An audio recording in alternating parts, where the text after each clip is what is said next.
The wind comes first before the gods, before the names, before the stories are shaped into verse and carried from one longhouse to another.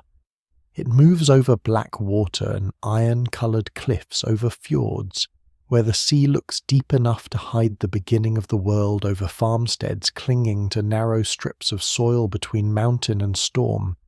In this northern landscape, the sky is not a ceiling but a living threat. It lowers, opens, freezes, blinds, and breaks. Snow buries paths. The sea takes ships without explanation. Fire is precious. Food is never guaranteed. A child can grow up knowing that the world is beautiful, but also that beauty does not mean kindness. It is in this kind of world that the Norse gods take shape, not as gentle guardians watching from a peaceful heaven, but as dangerous powers moving through thunder, hunger, battle, prophecy, fertility, frenzy, and death. The terrifying thing about the Norse gods is not simply that they are violent. Many ancient gods are violent. The deeper unease is that they are not fully safe even when they are on the side of humankind. They protect the world, but they also deceive, demand, scheme, and destroy. They feast in golden halls, yet they know those halls will burn. They govern fate, yet they cannot escape fate. They fight monsters, but some monsters are their own children, their own consequences, their own unfinished debts. In the myths that survive, the gods do not stand above the universe as perfect beings. They live inside a cosmos already wounded, already moving toward its ending. Their power is immense, but it is not absolute. Their knowledge is deep, but never complete. Even Odin, the Allfather, the wanderer who sacrifices an eye for wisdom, remains haunted by what he cannot prevent. Before we go deeper, take a moment to like the video and subscribe if this is the kind of history and mystery you enjoy. Because the story of the Norse gods is not only a story of mythology, it is a story of how human beings imagine danger when danger is part of everyday life. It is a story of people who look at the world and do not expect mercy from it, yet still build ships, raise children, swear oaths, bury their dead with care, and speak of gods who are magnificent, cruel, doomed, and strangely familiar. To understand why these gods feel so frightening, the landscape matters. Norse mythology does not emerge from a soft, abundant world where the seasons politely return and the earth gives without struggle. It grows from Scandinavia and the North Atlantic, from places where survival often depends on reading weather-managing animals, storing grain, trusting neighbours, and fearing the sea.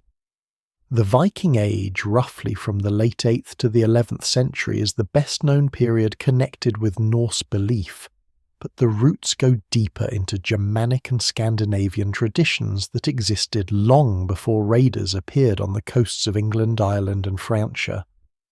What survives in the record suggests a religious world shaped by farming, seafaring, warfare, kinship law, poetry, and memory.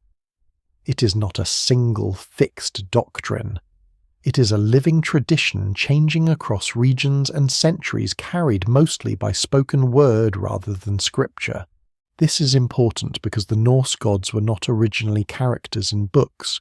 They were powers invoked in rituals, remembered in poems, carved into objects hinted at on stones, and woven into names. Their stories move through human voices. A myth told in Iceland might not be identical to a myth told in Sweden. A farmer's relationship with Thor might differ from a chieftain's relationship with Odin. A household might honour protective spirits as much as the famous gods. Scholars still debate how much of the mythology preserved in medieval manuscripts reflects earlier pagan belief, and how much was shaped by the Christian authors who wrote it down after Scandinavia had begun to convert. The evidence remains incomplete, and that incompleteness adds to the mystery. We are not walking into a fully lit temple. We're entering a ruin at dusk with fragments of song still echoing somewhere inside it. Yet the fragments are powerful. They show a divine world where fear is not hidden. Thor's hammer protects gods and humans from giants, but the need for that protection never ends. Odin gathers dead warriors into Valhalla not as a reward of peace, but because he is preparing for a war he already knows he will lose. Freya receives slain warriors too, and she is not merely a goddess of beauty or love, but of magic desire, gold, and death. Tyr places his hand in the mouth of the monstrous wolf Fenrir so the gods can bind it, and the price of cosmic order is his mutilation. Loki brings gifts to the gods and disasters upon them sometimes in the same breath. Hel rules the dead who do not go to the warrior halls, and her realm is not a place of fiery punishment in the later Christian sense, but something colder, older, and in some ways more unsettling, a destination of shadow separation and finality. The Norse gods are terrifying because they make no promise that goodness will triumph without cost. They do not offer a world where justice is clean. Again and again, order is built through violence, bargain, trickery, and sacrifice. The walls of Asgard are raised through a deceptive agreement with the giant builder. Odin gains the runes by hanging wounded from the world tree. The gods bind Loki's children because they fear what those children will become, and in doing so they help create the bitterness that will return at the end of time.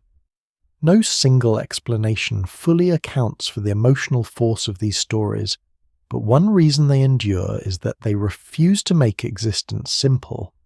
The gods are not outside the problem, they are part of it. Imagine a winter night in a Norse farmstead. The longhouse is low and smoky, the roof heavy with turf, the air thick with the smell of animals' wool, preserved food and fire.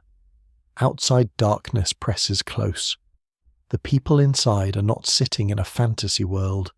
They are living in a real one with real debts, real illness, real storms, real violence, and real uncertainty about the coming year. Stories of gods are not merely entertainment. They organize fear. They give shape to things that cannot be controlled. Thunder becomes Thor crossing the sky. The frenzy of battle becomes Odin's domain.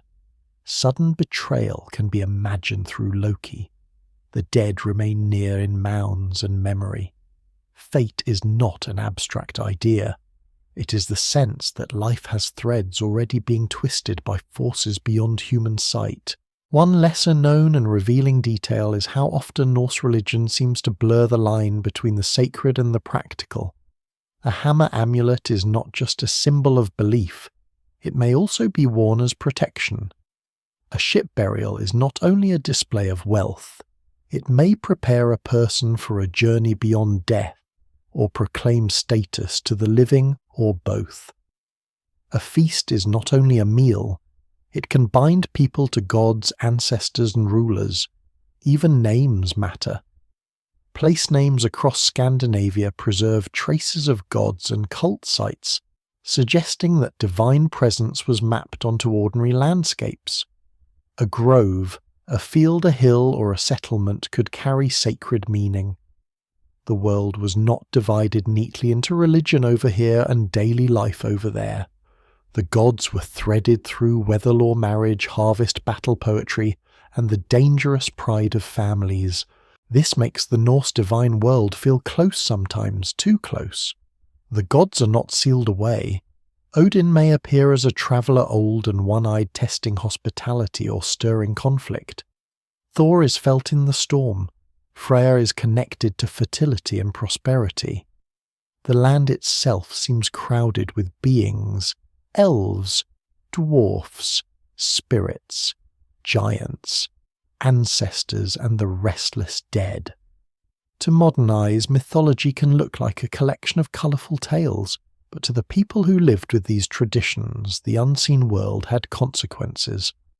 A wrong offering, a broken oath, a dishonoured grave, a neglected ancestor, a slight against a powerful being, such things could matter.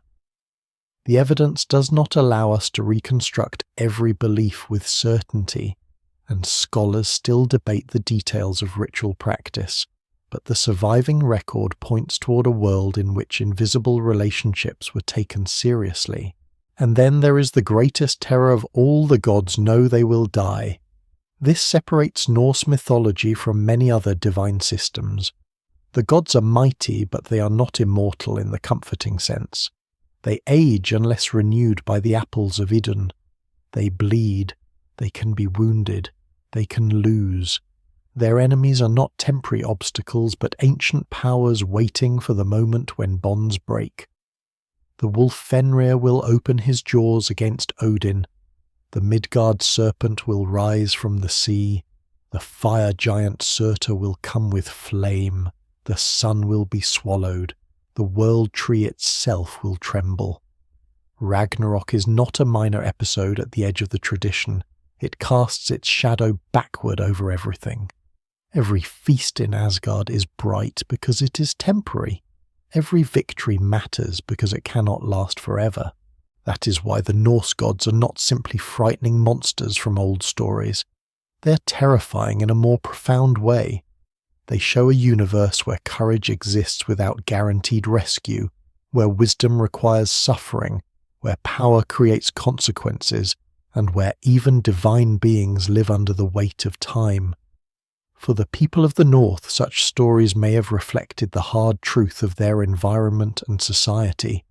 A storm can be survived but not abolished. A feud can be settled but leave scars for generations. A king can win glory and still die. A harvest can save a family for 1 year and fail the next. The gods magnify these realities until they become cosmic. Still, there is beauty here, and that beauty is part of the fear. Norse myth is filled with glittering halls, shining weapons, deep forests, carved ships, red gold, eagle-haunted cliffs, and the green world of humans encircled by threat. The gods laugh, drink, desire, compete, grieve, and prepare. They are larger than life, but they are not free from it. Their terror comes from recognition. They are not perfect beings descending from a painless heaven. They are figures of a world where survival is heroic precisely because the ending is known. The northern imagination does not look away from darkness. It gives darkness a name, a shape, a lineage, and sometimes a seat at the same table as the gods. The first step, then, is not to ask whether these myths are literally true in the modern sense. It is to ask what kind of world made them feel true. A world of cold seas and fragile farms. A world of raiding and trading, law and revenge, honor and exile. A world where memory is carried in verse because writing is not yet the main vessel of tradition. A world where the divine is dangerous because life itself is dangerous. From that world come gods who do not comfort by denying fear. They stand inside fear armed and watchful, knowing that the ice will deepen, the wolf will strain against its bonds, and the last battle is already waiting somewhere beyond the edge of the firelight. The stories survive because someone remembers them, and in the Norse world remembrance is never a small thing. Before parchment fixes a poem into lines, before scholars copy names into manuscripts, before later readers begin arranging the gods into neat family trees, the old myths live in breath, rhythm, and repetition. They pass from mouth to mouth in halls where the firelight moves across faces in courts, where poets recite for rulers in farmsteads, where winter gives people long hours of darkness, and perhaps in ritual spaces where the boundary between story and sacred presence is thinner than modern imagination easily accepts. The gods begin for us not in a single holy book, but in echoes. That is one reason they feel so unstable. We are hearing them after a long journey through memory. In the world that produced these myths, knowledge is not always written down.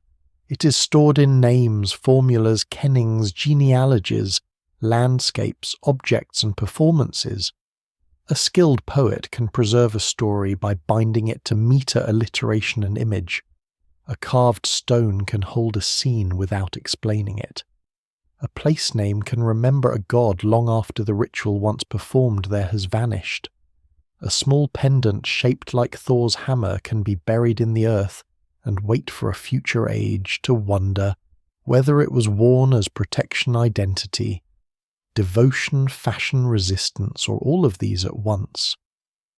The evidence remains incomplete, but the pattern is clear enough. Norse religion was not built around a central scripture. It was carried by a culture of speech memory and material signs. This matters deeply because an oral tradition is alive in a way that written doctrine is not. It shifts. It adapts to audience, region, season, and need. A story told in Norway might take on a different emphasis when told in Iceland. A chieftain might value Odin's royal and martial qualities, while a farmer might feel closer to Thor's protection of fields, weather, and household order. Some communities may have honoured Freyr or Freyja more strongly than others. Local spirits, ancestors, land beings, and lesser powers may have mattered just as much in ordinary life as the famous gods whose names dominate later literature. Scholars still debate how unified Norse religion ever was, and no single explanation fully accounts for its regional variety. What survives in the record suggests not one rigid system, but a family of related traditions spread across the northern Germanic world. The greatest written sources arrive late after the old religion has already been transformed by conversion to Christianity. This is both fortunate and troubling. Without medieval Icelandic writers, much of Norse mythology would be lost almost entirely. Yet those writers are not neutral windows into the pagan past. They are Christians looking backward, sometimes with curiosity, sometimes with literary purpose, sometimes with inherited respect for old poetry, and sometimes with assumptions that reshape what they preserve. The prose Edda associated with Snorri Sturluson in the 13th century is invaluable because it explains myths needed to understand older poetic language. But it is also a learned medieval work composed in a Christian society centuries after some of the beliefs it describes were actively practiced. The poetic Edda preserves mythological and heroic poems, many drawing on older traditions, but the manuscript forms we have are still medieval. The gods reach us through hands that already know a different god. That does not make the myths fake, it makes them complicated. The Christian scribes did not invent everything from nothing, and many details align with older poetry archaeology, place names, comparative Germanic evidence and images carved before conversion. But the sources must be read carefully. A myth may preserve ancient material while also reflecting medieval arrangement. A god's role may have shifted over time. A story may have been shaped for literary elegance, moral framing, or poetic instruction. When modern people imagine Norse mythology as a complete pagan Bible, they are seeing something that never quite existed. What survives is more like a broken mosaic. Many stones are original, some have been moved, some are missing, and the pattern can still be recognized, though never with perfect certainty.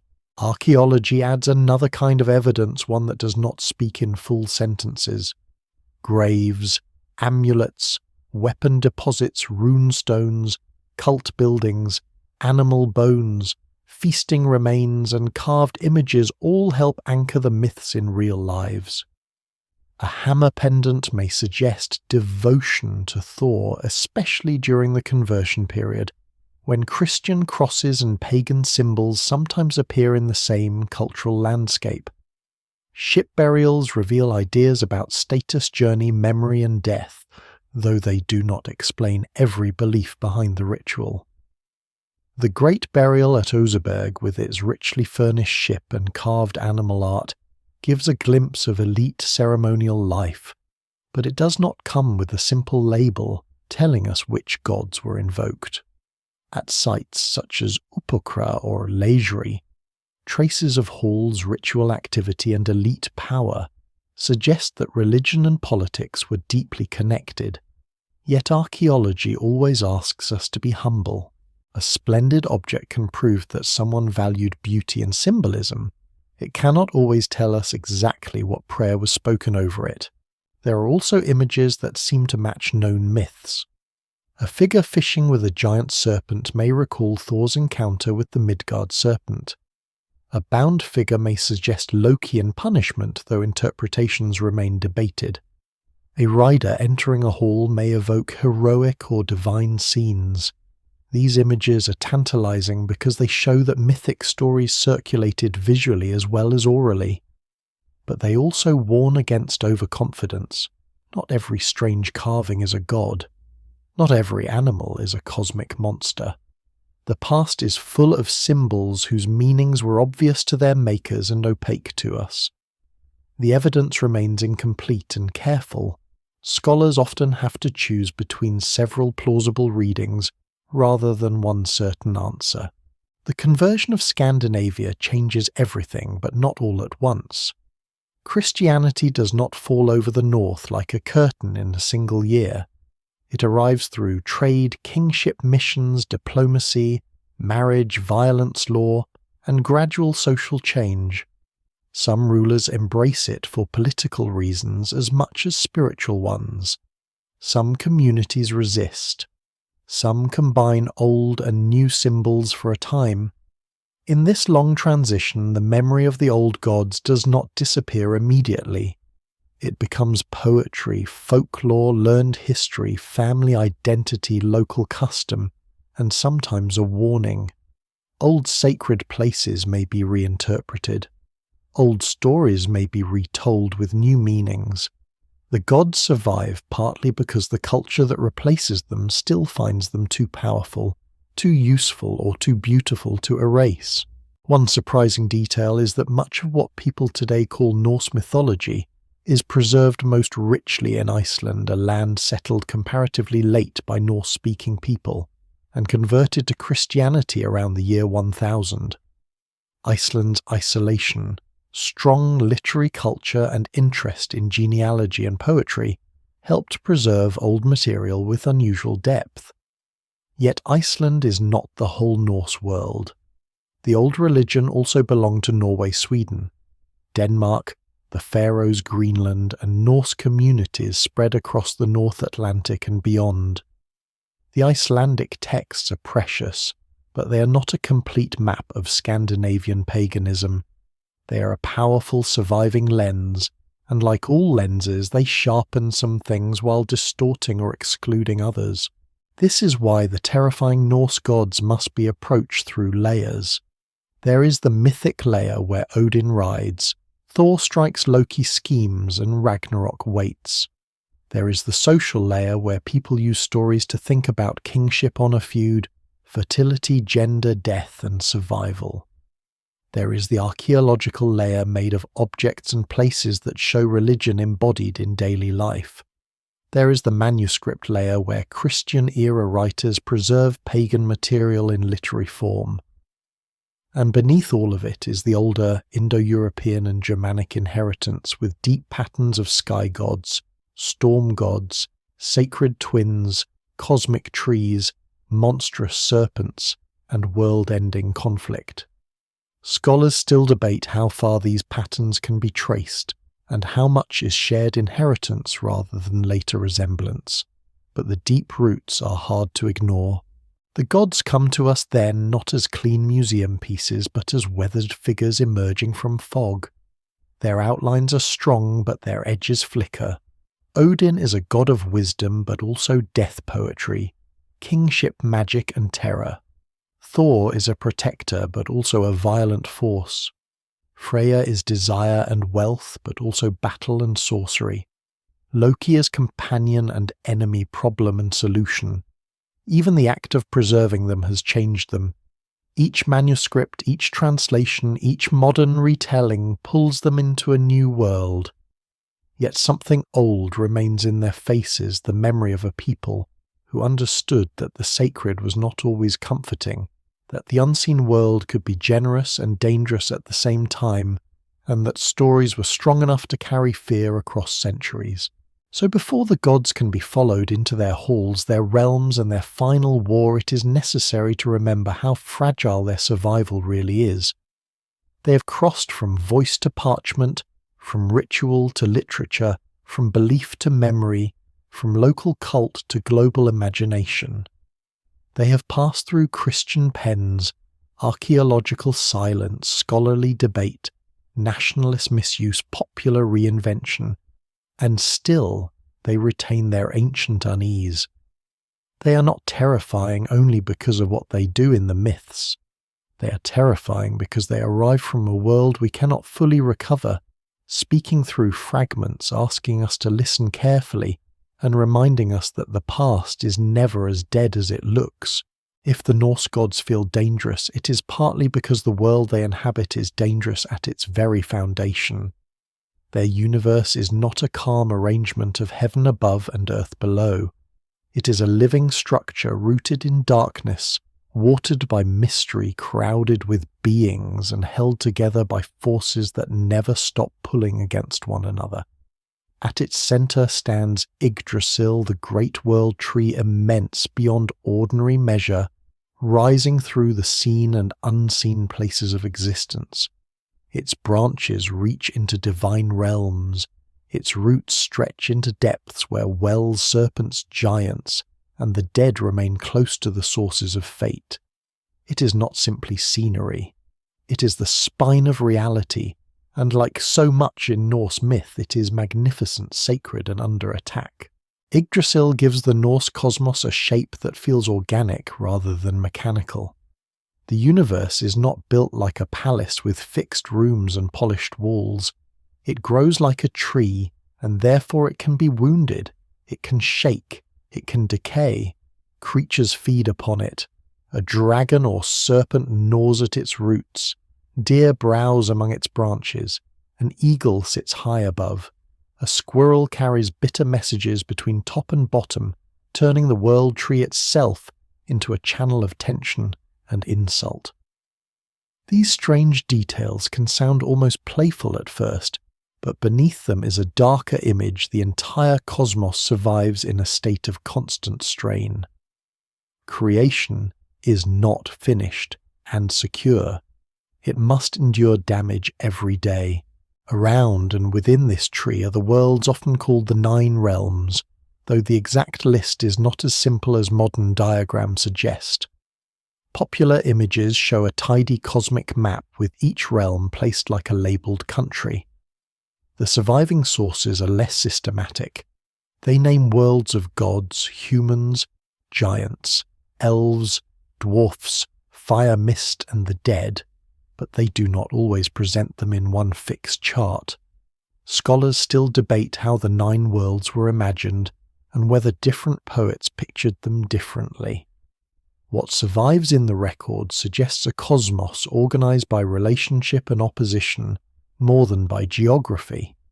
The important point is not that one could draw a perfect map, but that existence is layered, inhabited, and unstable. At the center of human experience lies Midgard, the middle enclosure, the world of people. The name itself carries a feeling of protection under pressure. Midgard is not the whole world. It is the human place fenced or encircled against the outside. Around it lies the sea, and in that sea coils the Midgard serpent so vast that it encircles the earth and bites its own tail. This is one of the most haunting images in Norse mythology. Humanity lives in a protected middle space, but the boundary of that protection is a monster. The sea that permits travel, trade, food, and wealth also hides the force that will one day rise at Ragnarok. The ordinary horizon is therefore not empty. It is a ring of danger. Above or beyond Midgard stands Asgard, the realm of the Aesir gods connected in myth by Bifrost, the burning rainbow bridge. Asgard is the home of Odin, Thor, Frigg, Tyr, Balder, Heimdall, and other divine figures, but it should not be imagined as a perfect paradise. It is fortified because it needs to be fortified. It has walls because enemies exist. Its halls are bright, but brightness does not equal safety. The gods hold councils, make bargains, feast, quarrel, and prepare for threats that never fully disappear. Their realm is a stronghold, not an eternal sanctuary. Even divine architecture carries anxiety. There is also Vanaheim, associated with the Vanir, a group of gods connected in complex ways with fertility, prosperity, magic, and perhaps older or parallel divine powers. The surviving myths remember a war between the Aesir and the Vanir, followed by exchange, hostage-taking, and uneasy reconciliation. Freya and Njord are linked with the Vanir, though they become deeply integrated into the larger divine world. This divine war is a lesser-known but revealing detail, because it suggests that even among gods, society begins with conflict and settlement. Peace is not natural. It is negotiated. The evidence remains incomplete, and scholars debate whether the Aesir-Vanir distinction reflects religious history, social symbolism, or poetic structure. But the myth preserves the memory of divine division. Far from the gods, yet always pressing near them, lies Jotunheim, the world of the Jotnar often translated as giants. The word giant can mislead because these beings are not merely oversized brutes. They are ancient powers, rival beings, dangerous kin, embodiments of wilderness, chaos, wisdom, and ancestry. Many are enemies of the gods, but the gods also marry them, descend from them, learn from them, and depend upon them. Odin himself has giant ancestry. Thor's mother is often connected with the earth and with giant lineage. Loki moves among gods and giants with unsettling ease. The opposition between gods and giants is therefore not clean. It is a family conflict written across the cosmos. Other realms carry their own strangeness. Alfheim belongs to the elves' beings whose exact nature remains elusive. They may be connected with light, beauty, fertility ancestors, or local spirits depending on the source and interpretation. Svartalfheim or Nidavellir is associated with dwarfs, master craftsmen who live in the earth or stone and create some of the gods' greatest treasures. Thor's hammer, Odin's spear, Freya's ship, golden hair, rings and chains strong enough to bind monsters. The dwarfs are not comic miners. They are uncanny makers, hidden powers of the underground, and their gifts often come with consequences. In Norse myth, craftsmanship is magical, and magical objects are rarely morally simple. Then there are the elemental worlds, Muspelheim linked with fire, and Niflheim linked with mist, cold, and primordial ice. In the creation story, existence begins not from nothing but from a gap between extremes. Fire and ice meet in Ginnungagap, the yawning void, and from that dangerous meeting life begins. This is a powerful image for a northern cosmology. Creation is born from opposition, from melting, dripping, violent contrast. The first being Ymir emerges from this primal condition, and from his body the world is later made. His flesh becomes earth, his blood, the sea, his bones, mountains, his skull, the sky. The world humans inhabit is built from a killed giant. Creation itself is an act of dismemberment. That detail is easy to pass over, but it is one of the most terrifying foundations in Norse myth. The earth is not innocent material. It is corpse matter transformed into home. Mountains are bones, seas are blood. Clouds may be imagined from brains. The gods create order by killing a primordial being, and the descendants of that being never vanish. The giants remain, remembering in their very existence that the world began with violence. No single explanation fully accounts for this myth, but it speaks to a worldview in which order and horror are intertwined from the first moment. The cosmos is habitable, because something immense has died. Beneath the worlds are wells and roots where fate gathers. The Norns, mysterious female figures associated with destiny, dwell near a well and shape or carve the lives of beings. Even gods are not fully outside their reach. This is another reason the Norse cosmos feels so severe. Fate is not merely a prediction. It is woven into the structure of reality. Odin can seek knowledge of it, He can bargain sacrifice and prepare. But knowing doom does not mean escaping it. The roots of Yggdrasil reach into places where wisdom and death are close neighbours, and the god's greatest fear is not ignorance alone but understanding too late that knowledge does not equal control. When viewed from a distance, the Norse universe can look grand and colourful. Rainbow bridge, golden halls, shining gods, strange creatures, heroic battles. But up close every part of it trembles.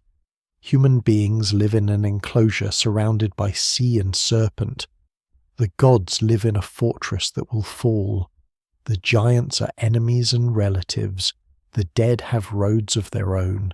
The world tree is sacred but wounded. Creation is born from a corpse. Fate waits at the roots. This is not a universe designed to reassure. It is a universe that teaches vigilance. Everything has a boundary, and every boundary is under pressure. From such a cosmos, the terrifying nature of the gods becomes easier to understand. They are frightening because they are the powers trying to hold this unstable structure together, while also belonging to its violence. They are defenders of order, but not innocent defenders. They build, bind, deceive, kill, and sacrifice because their world leaves them no gentler path. Their enemies are not outside reality. They are part of reality's oldest fabric. And somewhere beneath the branches of Yggdrasil, as roots drink from wells, and serpents gnaw in darkness, the universe continues to live exactly as the gods do, brilliantly, dangerously, and with the knowledge that even the strongest tree can shake. Odin enters the story like a shadow that has learned to speak. He is not the easiest Norse god to love, and that may be the point. Thor can be imagined in the crash of thunder, loud, direct, and protective. Freya can be connected to prosperity and the returning fruitfulness of the land. But Odin is harder to hold in the mind. He is king and wanderer, giver and taker, seeker and deceiver, patron of poets and lord of the hanged. He wears many names because one name cannot contain him. He moves through the myths as if he is always looking beyond the visible world, always listening for something hidden beneath speech, always willing to pay a price that would destroy a gentler being. In the terrifying family of Norse gods, Odin is terrifying not because he is mindless, but because he is almost too conscious. He's often called the Allfather, but the title can mislead if it makes him sound warm or safe. Odin is fatherly in the sense of origin, authority, and rule, not in the sense of easy comfort. He's associated with kings, warriors, poets, sorcerers, outlaws, the dead, and the restless search for knowledge. He does not merely sit in Asgard waiting for prayers. He travels in disguise, often as an old man with one eye, a cloak, a broad hat, and a presence that feels both frail and dangerous. He tests people. He withholds his identity. He asks questions whose answers may ruin the careless. He gives victory, but he can also betray the very warriors who trust him because their deaths may serve a larger design. What survives in the record suggests a god whose favour is powerful but unstable, a divine patron whose gifts are never free of dread. The missing eye is the first great sign of his nature. Odin gives one eye for a drink from the well of Mimir, a source of wisdom hidden near the roots of the world. This is not a decorative sacrifice. It is a mutilation for knowledge. Sight is exchanged for deeper sight. The god who wants to understand fate must surrender part of the ordinary vision through which beings move safely in the world. The image is unsettling because it suggests that true wisdom is not simply accumulated. It is bought through loss. Odin does not become wise by being pure or blessed. He becomes wise by being willing to wound himself. Scholars still debate the deeper meanings of this sacrifice, but the myth is clear in its emotional force. Knowledge lives in dangerous places, and no one, not even a god, approaches it unchanged. The second sacrifice is even darker.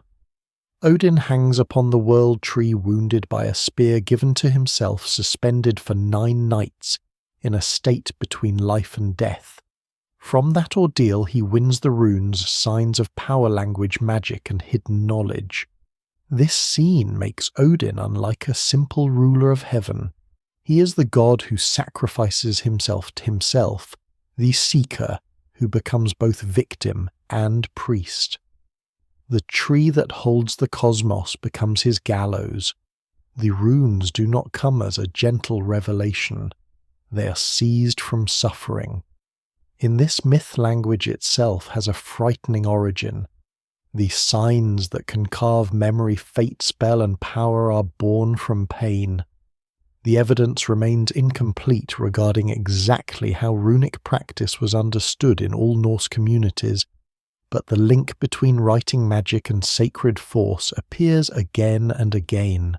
This is one of Odin's most unsettling qualities. He crosses boundaries that other beings fear. He does not stay within the bright order of Asgard. He seeks wisdom from giants, the dead severed heads, wells, and prophetic beings. He practices forms of magic that seem to trouble normal social expectations. Seda, a powerful kind of sorcery often associated with prophecy transformation, and the shaping of fate is linked especially with Freya, yet Odin learns it too. Some sources imply that this magic carried gendered stigma when practiced by men, making Odin's use of it strange, even shameful by certain standards. A lesser-known detail here is that the highest god in the Norse pantheon may deliberately embrace a practice that exposes him to dishonor because knowledge matters more to him than reputation. No single explanation fully accounts for how these social and mythic tensions worked, but Odin's willingness to cross them reveals a god who values power over purity. His relationship with war is equally disturbing. Odin is not simply a war god in the straightforward sense. He is not just the strength of the warrior's arm.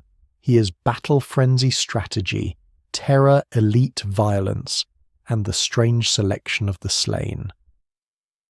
The berserkers and other ecstatic warrior traditions are often connected in popular imagination with Odin, though the evidence is complex and sometimes debated. What is clearer is that Odin receives the dead of battle into Valhalla, where chosen warriors train and feast until Ragnarok. This can sound glorious, and later storytelling has often made it seem like the ultimate warrior's reward. But beneath the glory lies a colder purpose. Odin gathers the slain because he needs an army for the end of the world. The dead are honoured, but they are also recruited into a war whose result is already known. That makes Odin's gift of victory morally uneasy. A warrior may pray to Odin for success, but Odin may desire the warrior's death more than his survival. In some heroic traditions, Odin grants triumph for a time, and then withdraws it when a hero's death serves fate. This is not the behaviour of a protective household god.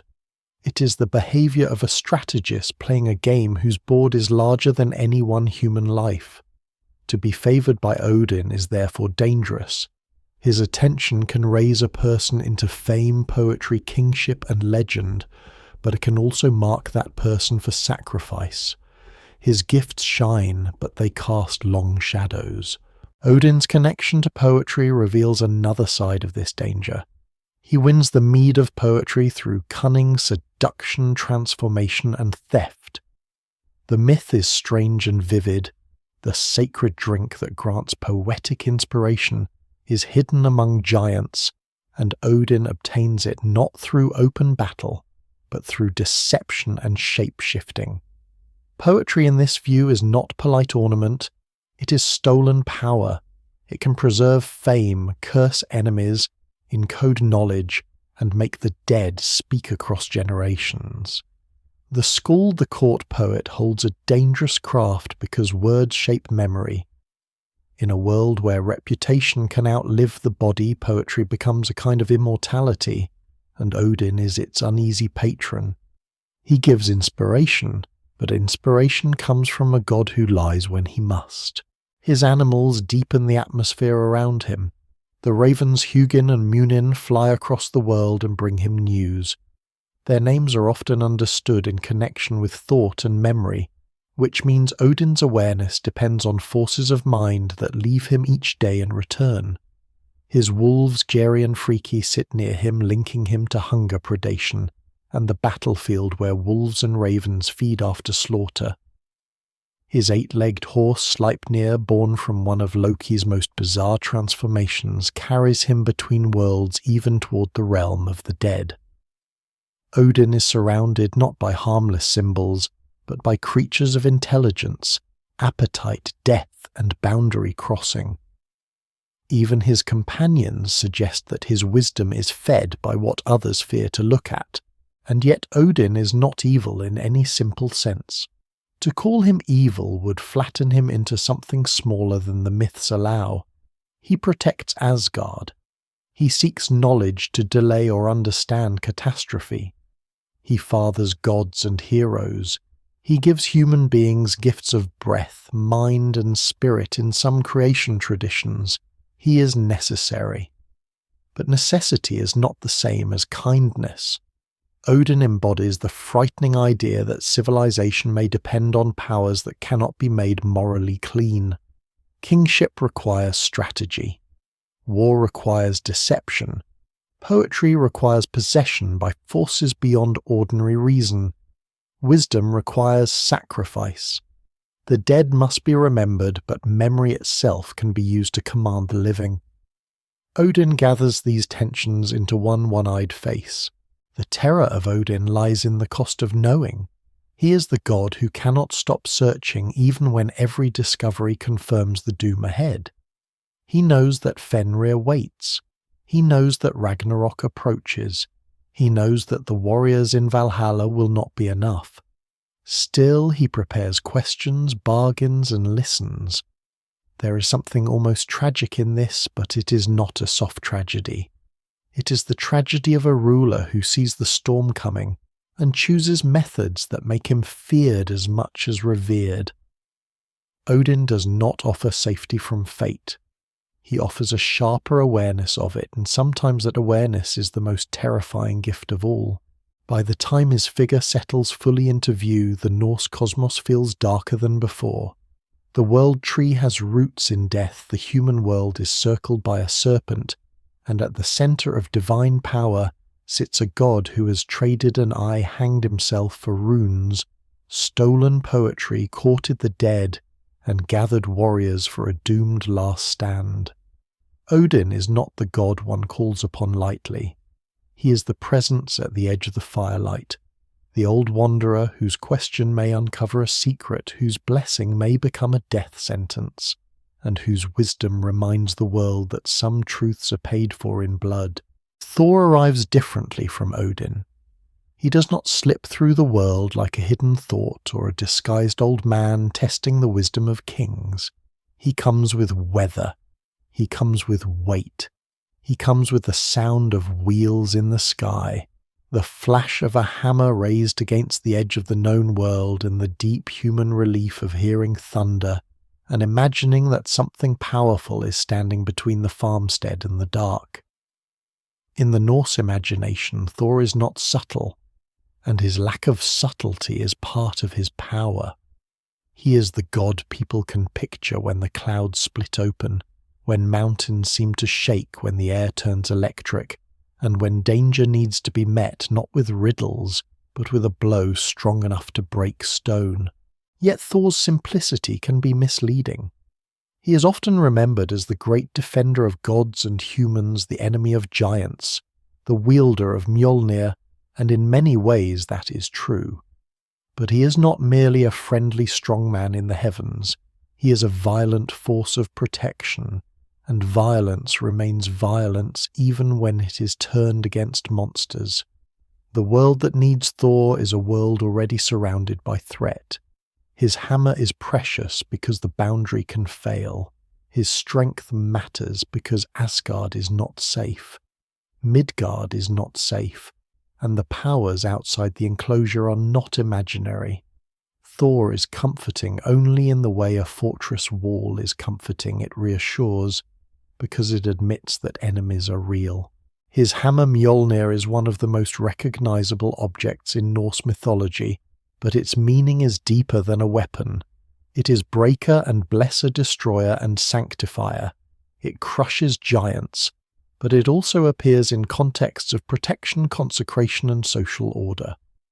Hammer pendants found across the Viking Age world suggest that Thor mattered profoundly to ordinary people, especially during the period when Christianity and older beliefs existed side by side. A small hammer worn at the neck could signal devotion, identity, resistance, or simply trust in a familiar divine protector.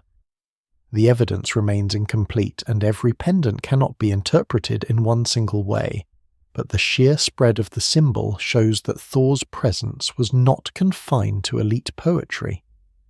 He belonged to households, travellers, fighters, farmers, and people who wanted the world held together. This is one of the most revealing differences between Thor and Odin. Odin often feels like the god of rulers, poets, and dangerous specialists. Thor feels broader, more publicly loved, more immediate. Place names, personal names, amulets, and later folklore all point toward a god whose protection had deep popular appeal. The farmer watching storm clouds over a field may not need Odin's terrible wisdom. He needs rain, fertility boundaries, and strength against forces that would break the fragile order of daily life. Thor stands close to that need. He is divine power translated into impact, but the stories do not let him become gentle. Again and again, Thor goes east toward the realm of giants, and the east in these myths often feels like a direction of danger and confrontation. He crosses rivers, enters strange halls, tests his strength, eats immensely, drinks enormously, and raises his hammer against beings who represent more than mere physical size. The giants are not simply enemies because they are large. They are old powers of wilderness chaos knowledge and resistance to divine order. Some are foolish, some are wise, some are monstrous, some are almost noble. Thor's war against them is therefore never just a series of brawls. It is the repeated defense of a cosmos whose borders must be enforced again and again. One of the most famous and unsettling Thor myths is his encounter with the Midgard serpent. In one version, he goes fishing with the giant Hymir and uses the head of an ox as bait. From the depths rises the serpent that encircles the human world, the vast hidden creature beneath the sea's surface. Thor pulls it upward, and for a moment the cosmic boundary becomes visible. The monster that normally lies beneath the horizon is face to face with the god who will one day kill it and be killed by it. This is not only an adventure, it is a preview of Ragnarok, a glimpse of the final enemy before the final hour. The line between ordinary mythic episode and world-ending prophecy grows thin. The scene carries a strange psychological force. The sea is never just the sea, it is a cover over something enormous. Thor's fishing trip becomes a revelation of what the world usually conceals. Human beings may live in Midgard, build homes, tell stories and mark the seasons, but below the waters lies a danger older and larger than any human law. Thor can drag it into view, but he cannot end it yet. In some accounts, the giant cuts the line, terrified by what Thor has brought up. The monster sinks back. The world continues, but the knowledge remains. Something is waiting down there. Scholars still debate the variations and meanings of this myth, but its emotional structure is unmistakable. The protector sees the end before the end arrives. Thor's battles often contain this double quality. They are comic and terrifying at once. He can be tricked, mocked, or placed in absurd situations, yet the absurdity never cancels the danger. In the story of his journey to the hall of Utgarda Loki, Thor and his companions are challenged in contests that seem humiliating. Thor cannot empty a drinking horn, cannot lift a cat, cannot defeat an old woman in wrestling. Only afterward is the truth revealed. The horn is connected to the sea. The cat is the Midgard serpent, and the old woman is age itself. Thor has not failed in ordinary tasks. He has struggled against cosmic forces disguised as games. The lesser-known brilliance of this story lies in its restraint. Thor's strength is immense, but the universe is stranger than strength. Even the thunder god cannot drink the sea dry, lift the serpent easily, or overcome old age. That myth reveals something essential about Norse terror. Power matters, but power has limits. Thor is the strongest of the gods, yet he can be deceived by illusion and humbled by realities too vast to smash. Age defeats everything. The sea cannot be emptied.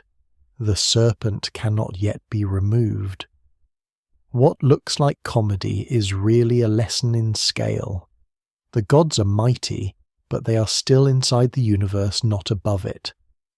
No single explanation fully accounts for the humour and dread woven together in these stories, but the mixture feels deeply northern laughter in the hall storm outside the door, and beneath the laughter a recognition that even heroes meet limits. Thor's appetite also belongs to this picture. He eats and drinks with tremendous force, and these details can sound like simple exaggeration, but they connect him to abundance, vitality, and the physical demands of life. In a world where food is labour and hunger is never far away, a god who consumes massively embodies strength and plenty. Yet appetite can also become destructive. Thor's body is not ethereal. He is heavy, hungry, red-bearded, quick-tempered, and intensely present. His divinity is not removed from flesh. It is flesh magnified into storm. His family ties deepen his role. He is the son of Odin, and a figure often associated with earth, which makes him a bridge between divine authority and the physical ground beneath human feet. His wife Sif, known especially for her golden hair, connects him to household and fertility imagery, though the surviving myths say less about her than modern curiosity would like. His sons and companions extend his world, but Thor himself remains the centre, the god who goes out from the protected places to confront what presses in. Unlike Odin, who gathers knowledge for the final doom, Thor meets danger with his body. He is the arm of the cosmos. Still, the shadow of Ragnarok changes him. Thor will kill the Midgard serpent, but after taking 9 steps he will fall poisoned by its venom. This is one of the starkest images in Norse myth. The protector succeeds and dies. The monster is destroyed, but its poison remains strong enough to kill the god who defeated it. Victory and death arrive together. That is the terrifying bargain at the heart of Thor's story. He can hold back the outer dark for ages, but not forever. His hammer can shatter giants, bless marriages, guard homes, and make people feel less alone beneath the thunderclouds. But even Mjolnir cannot cancel fate. Thor is therefore beloved not because he makes the world safe forever, but because he stands against danger while safety is still possible. He is the sound of resistance in a doomed cosmos. He is the crash that says the boundary has not yet broken. For people living close to weather hunger and violence, that may have been enough. Not eternal rescue, not perfect peace. Just the knowledge that when the sky roars and the giants move at the edge of the map, there is a god with a hammer who has not stopped fighting. Loki enters where certainty begins to split. He is difficult to define, and every attempt to make him simple leaves something important behind. He is not one of the gods in the same clean way as Thor, nor is he merely one of their enemies. He travels with them, helps them, mocks them, rescues them from impossible situations, and causes disasters that no one else could have imagined. He is bound to Odin by an obscure and troubling bond, moves freely among giants, fathers, monsters, changes shape, changes sex, and changes the direction of myth itself.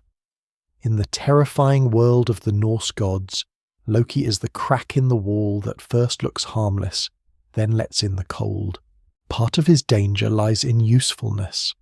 Loki is often the one who solves the problems he creates and sometimes solves problems created by others. When the gods need gifts, cunning, or escape, Loki can find a way. He secures treasures that become central to divine power: Odin's spear, Thor's hammer, Freya's ship, golden objects that shine with impossible craft. He negotiates with dwarfs, tricks enemies, improvises under pressure, and moves through humiliation with a survivor's flexibility. The gods may distrust him, but they also rely on him. This is one of the most unsettling patterns in the myths. The force that threatens order is also one of the forces that makes order possible. Loki's origins are uncertain and strange. He's often linked with the giants through his parentage, though he lives among the Aesir. This makes him a boundary figure from the beginning. He is inside and outside at once, in a cosmos where gods and giants are enemies, relatives, lovers, and ancestral powers. Loki embodies the uncomfortable truth that the boundary was never pure. The gods can build walls around Asgard, but Loki is already within them. Scholars still debate his earliest role in Norse religion, and some have questioned whether he was widely worshipped in the same way as Thor or Freya. The evidence for a formal cult of Loki is thin compared with other major figures. Yet in the mythology, his narrative importance is enormous, which suggests that a being does not need many temples to haunt a culture's imagination. His shape-shifting is more than a magical trick. It reveals a refusal to remain fixed. Loki becomes a salmon, a flyer mare, an old woman, and other forms depending on the story. In one of the strangest and most famous episodes, he transforms into a mare to distract the stallion of a giant builder, and later gives birth to Sleipnir Odin's 8-legged horse. This detail is often treated as comic, but it is also deeply revealing. Loki does not merely disguise himself. He crosses categories that Norse society often guarded carefully: male and female god, and giant helper, and deceiver parent and threat. The evidence remains incomplete regarding how ancient audiences understood every layer of this episode, but its power lies in category collapse. Loki makes the world unstable by showing that forms can be changed, roles can be reversed, and identity may not be as solid as lore wants it to be. His children make the instability cosmic, with the giantess Angerboda Loki fathers, Fenrir the wolf, Jormungandr, the Midgard serpent, and Hel, ruler of a realm of the dead. These are not minor beings. They are central to the fate of the world. The gods, fearing what the children will become, remove them from ordinary life. The serpent is cast into the sea where it grows until it encircles Midgard. Hel is sent to rule over the dead in her cold domain. Fenrir is raised among the gods for a time, but as he grows impossibly strong, they decide he must be bound. Here the myths reveal one of their bleakest moral knots. The gods act to prevent catastrophe, yet their actions help create the bitterness and violence that will return at Ragnarok. No single explanation fully accounts for the cause and effect here, but the story refuses to offer innocence. Fear leads to control leads to betrayal, and betrayal feeds doom. The binding of Fenrir is especially important because Loki is not only a trickster in isolation. His family becomes the god's nightmare. Fenrir agrees to be bound only if one of the gods places a hand in his mouth as a pledge of good faith. Tyr does so, and when the wolf discovers he's been deceived, he bites off the hand. The gods succeed, but the success is stained. They preserve the world through a broken oath, and the cost is written into Tyr's mutilated body. Loki's child is contained, not reconciled. The wolf waits, and waiting is one of the great engines of Norse terror. The danger is not gone, it is postponed. Loki's most devastating act comes with the death of Balder. Balder is bright, beloved, and associated with a kind of purity almost unusual in the Norse divine world. When dreams reveal danger, his mother Frigg seeks oaths from things in the world not to harm him. The gods then amuse themselves by throwing weapons at Balder because nothing can wound him. But one plant, mistletoe, has been overlooked. Loki learns this guides the blind god Hoder, and Balder is killed. The scene is horrifying because it turns a game of invulnerability into murder. It also shows Loki at his coldest, not merely causing trouble, but finding the one gap in a system of protection and turning it into irreversible loss. The detail of mistletoe is lesser known in its deeper strangeness. A small, seemingly harmless plant becomes the instrument of cosmic grief.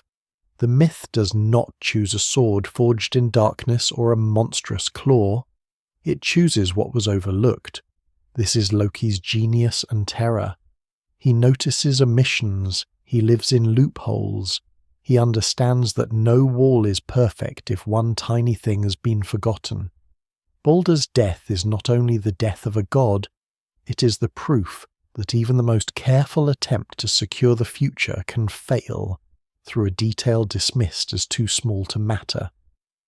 Scholars still debate the full meaning of Balder's myth and how old all its elements are, but within the surviving tradition, it marks a major deepening of doom. After Balder's death, Loki's position among the gods collapses. The force once tolerated because it was useful becomes intolerable, because the cost can no longer be hidden. His insults at the feast preserved in mythic poetry expose the shame and hypocrisy of the gods. He accuses, mocks, and tears away dignity. The scene is not only comic abuse, it is social destruction.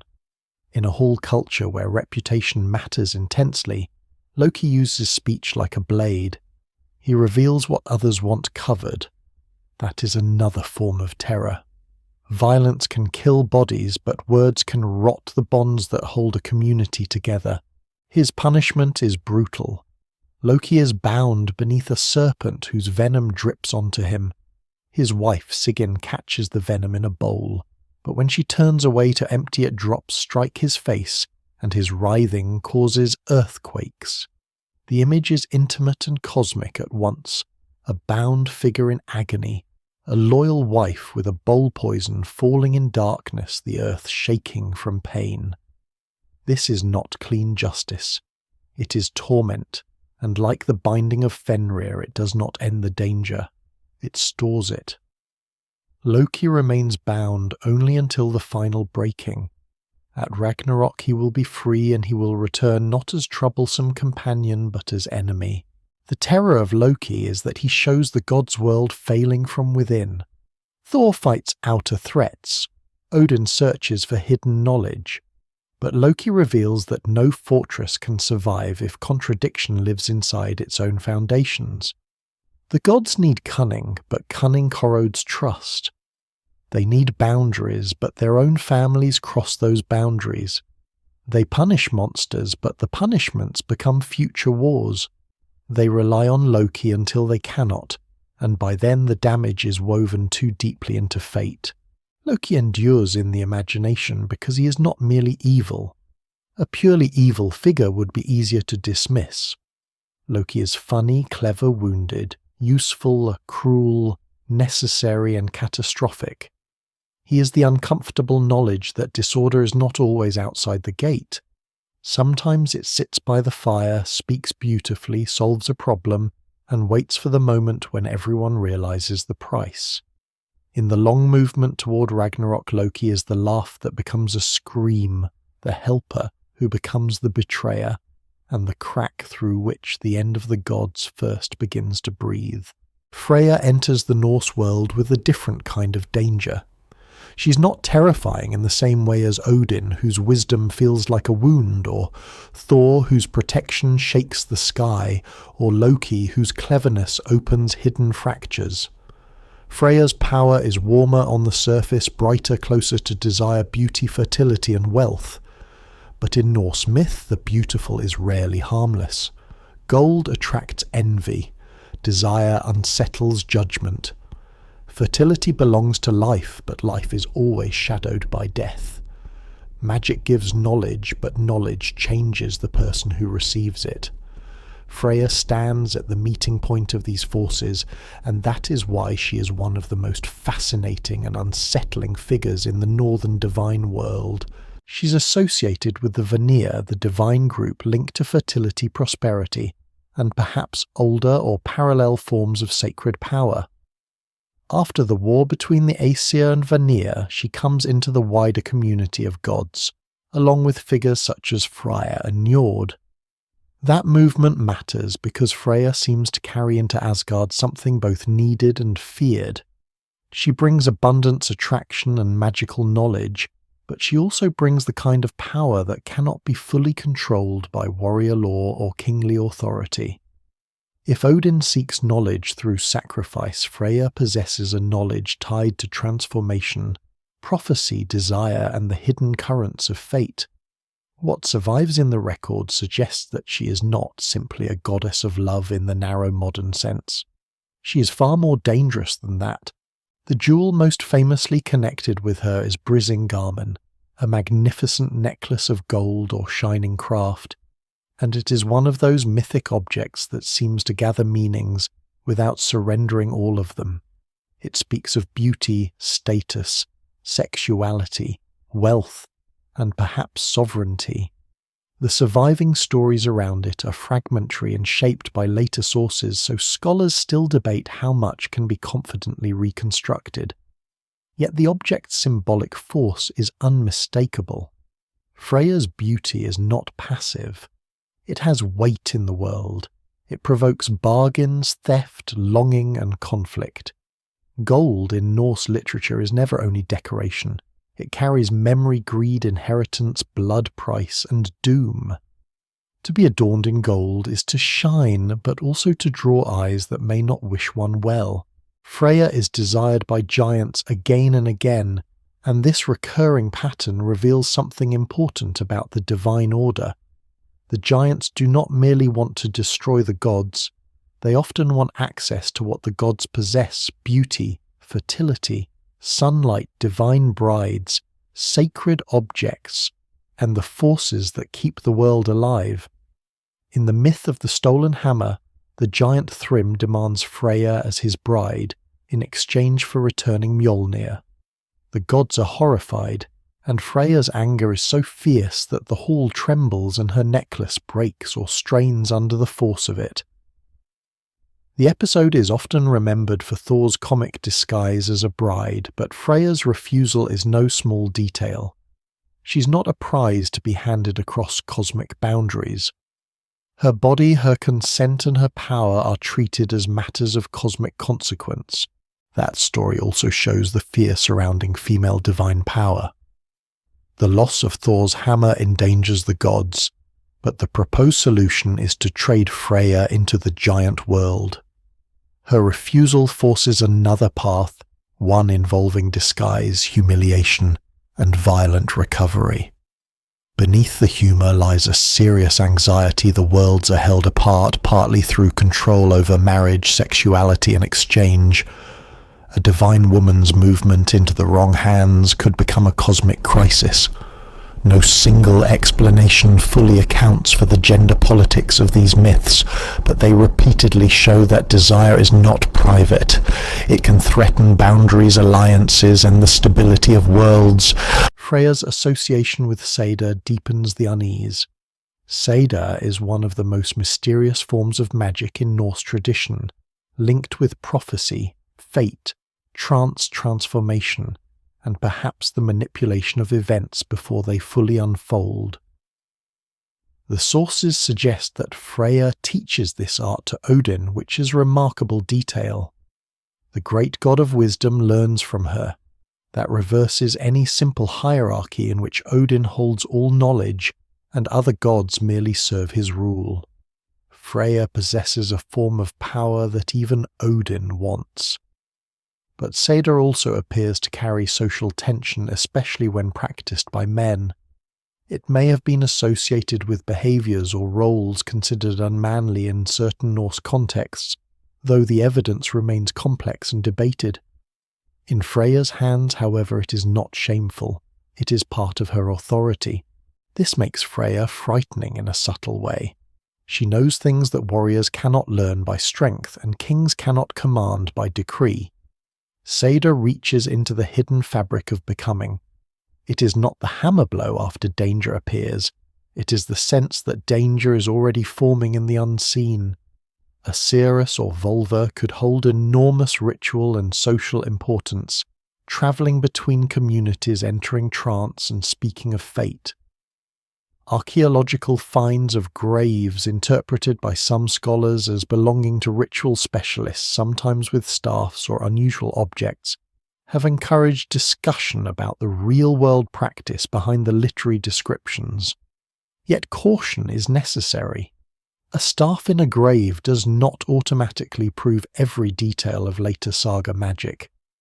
The evidence remains incomplete, but it suggests that women connected with prophecy and ritual power occupied a charged and memorable place in Norse society.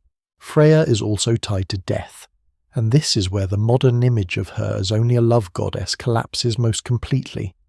She receives half of the slain in her hall, or field folkvanger, while Odin receives the other half in Valhalla. The exact meaning of this division is not fully explained in the sources, and scholars still debate how it should be understood. But the basic fact is striking. Freya stands among the dead of battle. She's not merely life's sweetness, she's also the chooser or receiver of warriors. In a culture where the battlefield is a sacred and social threshold, this makes her power immense. Death does not belong to Odin alone. Freya has her share. Her tears are said to be red gold or gold itself shed for her absent husband Oda, a figure whose identity remains puzzling and much discussed. The image is beautiful but not soft. Grief becomes treasure, loss becomes wealth. This transformation captures something essential about her. The emotional and material worlds are bound together. Desire can become gold, mourning can shine, absence can produce value. Norse poetry often treats gold as a thing with history, and Freya's tears give that history a divine sadness. What survives in the record suggests that even splendour is rooted in longing. Her animals and objects add further layers. She rides in a chariot drawn by cat's creatures associated in later imagination with domestic mystery, independence, sensuality, and stealth, though one must be careful not to project too much modern symbolism backward. She possesses a cloak of falcon feathers allowing flight or transformation, and that object becomes useful in myths where movement between worlds is necessary. Again, Freya is not fixed. Like Loki, she is connected with transformation, but unlike Loki, her transformations do not simply corrode order. They reveal another kind of authority, the ability to move through hidden paths, to cross distance, to know and desire without waiting for permission. The terror of Freya is therefore not the terror of brute force, it is the terror of attraction, magic, and value. People fear what can master them without raising a weapon. Beauty can do that. Desire can do that. Wealth can do that. Prophecy can do that. Grief can do that. Freya gathers all these forces and refuses to be reduced to any one of them. She is radiant, but radiance can blind. She gives life, but she receives the dead. She is desired, but not possessed. She teaches magic that unsettles masculine honor and divine hierarchy. She weeps gold, and gold is never innocent.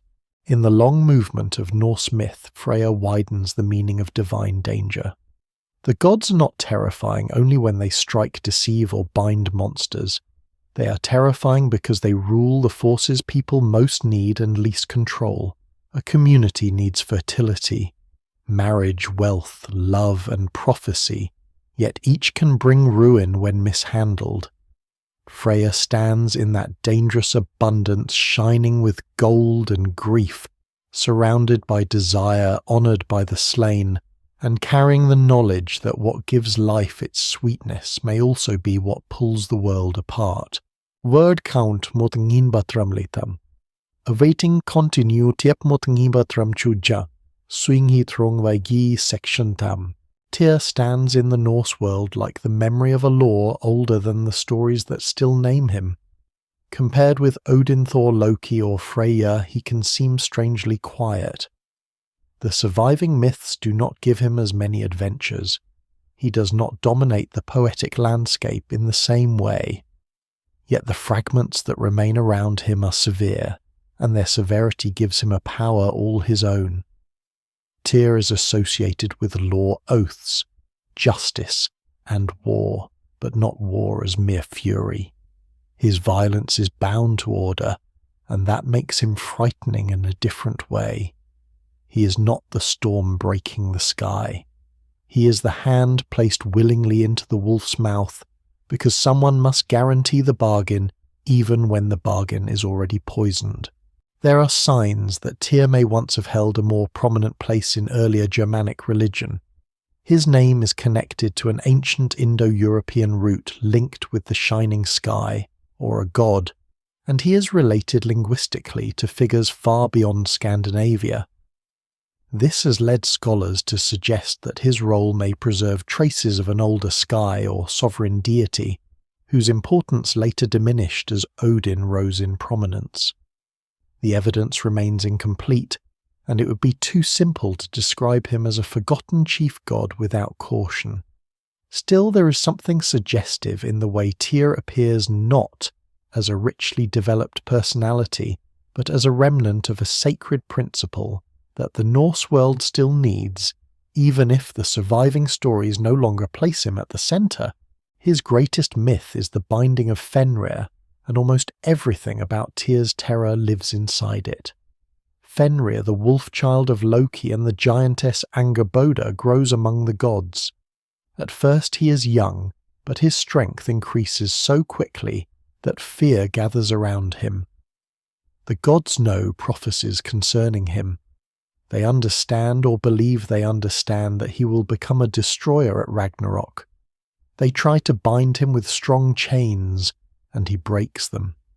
Each failure reveals the same terrible fact: ordinary force cannot contain what fate is growing. At last the gods turn to the dwarves, those hidden makers of impossible objects who create Gleipnir, a binding that looks soft and slight, but is stronger than anything forged by normal craft. The ingredients of Gleipnir are one of the stranger lesser-known details in Norse myth. It is made from impossible things: the sound of a cat's footfall, the beard of a woman, the roots of a mountain, the sinews of a bear, the breath of a fish, the spittle of a bird. These are not materials in any ordinary sense. They are absences, paradoxes, things that cannot be grasped. The chain that binds the wolf is made from what should not exist. Mythically, this is brilliant. A monster who breaks visible strength must be held by invisible impossibility. But the detail is also unsettling because it suggests that the gods must turn to unreality to preserve reality. The world is saved for a time by a trick. Fenrir understands this. He sees that the slender ribbon is suspicious. He's willing to test his strength against it, but only if one of the gods places a hand in his mouth as a pledge. The request is not unreasonable within the logic of honour. If the gods are acting honestly, the hand will be safe. If they are deceiving him, the hand will be lost. At that moment the myth narrows to a single gesture. The gods look at one another and only Tyr steps forward. He places his right hand between the jaws of the wolf. The binding holds. Fenrir cannot break free. The gods laugh, except Tyr, because he has lost his hand. The scene is often told as an example of Tyr's courage, and it is that. But it is also far darker. Tyr does not lose his hand in fair combat. He loses it because the gods have tricked the wolf, and he has chosen to become the living price of their deception. This is sacred violence with no clean innocence. The gods act to prevent future catastrophe, but they do so by violating trust. Tyr honours the structure of oath, even as the divine community breaks the spirit of the bargain. His mutilation becomes the visible mark of a moral wound. No single explanation fully accounts for the ethical force of this story, and scholars still debate how ancient audiences would have judged the god's action, but the myth refuses to let preservation look pure. This is where Tyr's connection to law becomes terrifying. Law is supposed to prevent chaos, yet law can require sacrifice, compromise, and sometimes violence. An oath can bind society together, but an oath can also trap those who take it seriously. Tyr seems to represent the awful burden of order someone must pay when the community survives through an act that cannot be openly celebrated. In a world of feuds, assemblies, compensation, honour and revenge, such a story would have had deep resonance. Norse society was not lawless despite popular images of uncontrolled raiders. It had assemblies, legal procedures, judgments, negotiated settlements, and a powerful concern for reputation. But law existed in a world where violence was never far away. Tyr stands at that hard intersection. The missing hand matters symbolically. The right hand is the hand of oath-taking, weapon-holding, greeting, pledge and action. To lose it is to lose more than flesh. It is a permanent impairment of agency and social meaning. Tyr becomes a god of law marked by the cost of a broken pledge. He remains divine but visibly diminished. This is not accidental. Norse myth often writes truth into bodies. Odin's missing eye shows the cost of wisdom. Tyr's missing hand shows the cost of order. Thor's final poisoning will show the cost of protection. Loki's bonds show the cost of betrayal and punishment. The gods' bodies become records of cosmic bargains. Tyr's warlike aspect is also distinct from Odin's. Odin's war is ecstatic, strategic, aristocratic, and bound to death selection poetry and the frenzy of chosen warriors. Tyr's war feels more formal, tied to courage, fairness, and the binding power of vows. This distinction should not be pushed too rigidly, because the sources are fragmentary and overlapping, but it reveals how Norse divine violence could take many forms. Battle was not imagined only as rage. It could be a field where law, honour, fate, and sacred obligation met. To fight under Tyr's shadow is not simply to seek victory. It is to enter a space where courage and justice may demand irreversible payment. His relative silence in the surviving mythology may itself be meaningful. Some gods terrify by abundance. Tyr terrifies by concentration. One myth is enough to leave a scar. He does not need to dominate the whole tradition, because the image of his hand in Fenrir's mouth contains an entire worldview. The gods cannot defeat fate, so they delay it. They cannot remain innocent, so they choose necessary guilt. They cannot bind the wolf without betrayal, so one god must bear the wound that proves the betrayal occurred. The evidence remains incomplete, but what survives suggests a mythic imagination deeply aware that social order is fragile and morally costly. There is also a political shadow here. Rulers and communities often claim that violence is necessary to preserve peace. Sometimes it is. Sometimes that claim conceals ambition or fear. The Norse myths do not turn this problem into a simple lesson, but Tyr's story keeps the discomfort visible. The wolf is dangerous, truly dangerous. The prophecy of future destruction cannot be ignored. Yet Fenrir is also deceived before he has committed the final act for which he is feared. The gods act against what he will become, not only what he has done. That makes the story disturbingly modern in feeling, though its roots are ancient. How much violence is justified to prevent future violence? What does a society become when it breaks trust in order to survive? The myth does not answer cleanly. It leaves a god bleeding. By the time Tyr steps back from Fenrir hand gone, the Norse cosmos feels more morally dangerous than before. Thor can strike monsters, Odin can seek knowledge, Freya can wield desire and magic, Loki can break the hidden seams of trust, but Tyr shows that even law has teeth. The world is not preserved by virtue alone, it is held together by bargains, wounds, and remembered losses. Somewhere beneath the surface of divine order, the wolf still strains against Gleipnir, and the god of oaths carries forever the proof that the price of binding chaos may be a wound no victory can heal. The dead are never far away in the Norse world. They lie under mounds on ridgelines beneath stones raised in memory inside ships, drawn up from the living sea and buried in the earth in graves furnished with tools, weapons, animals, ornaments, food, and signs of status that still speak long after voices have disappeared. Death is not imagined as one simple road leading to one simple destination. It is a geography as complex as life itself, shaped by rank violence, memory, ritual, family, land, and fate. The living walk above the dead farm beside them, inherit from them, fear them, honour them, and sometimes suspect that they have not gone as quietly as they should.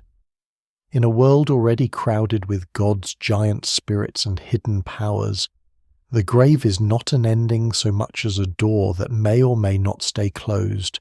The popular image of Norse death is Valhalla, the hall of Odin, where slain warriors feast, fight, die, rise again, and prepare for Ragnarok. It is a powerful image, and it belongs to the tradition, but it has often overshadowed the wider and stranger landscape of Norse afterlife belief. Not everyone goes to Valhalla. Not everyone wants to. The dead may go to hell, to Freya's folkvanger, to burial mounds, to halls of gods, to the sea, or into forms of continued presence that do not fit later neat religious categories.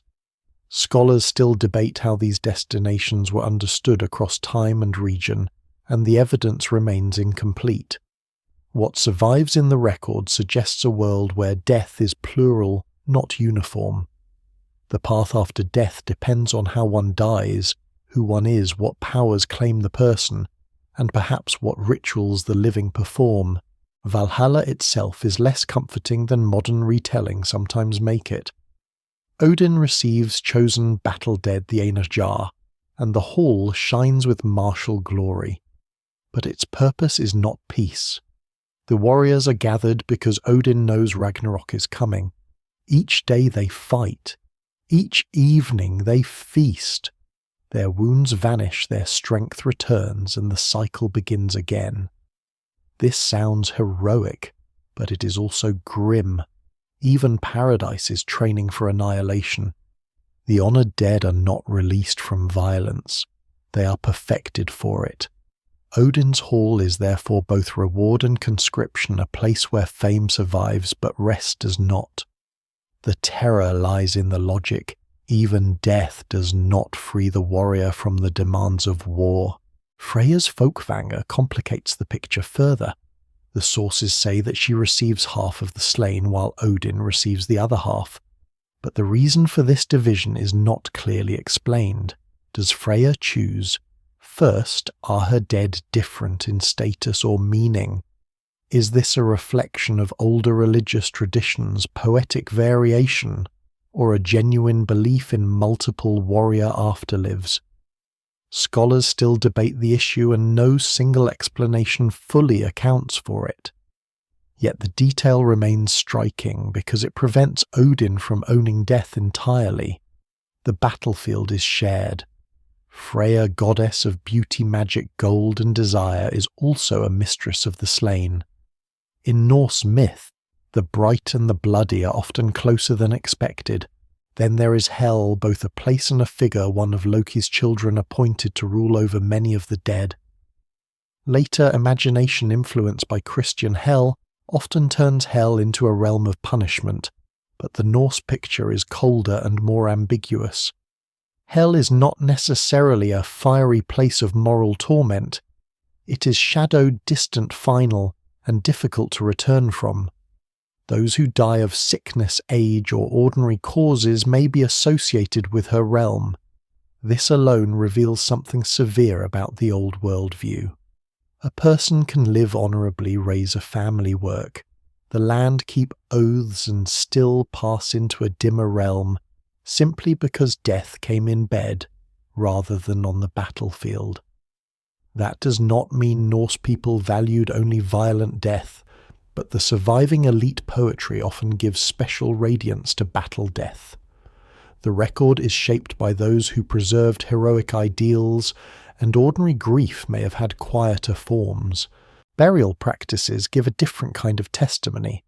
Archaeology shows enormous variety across the Norse world.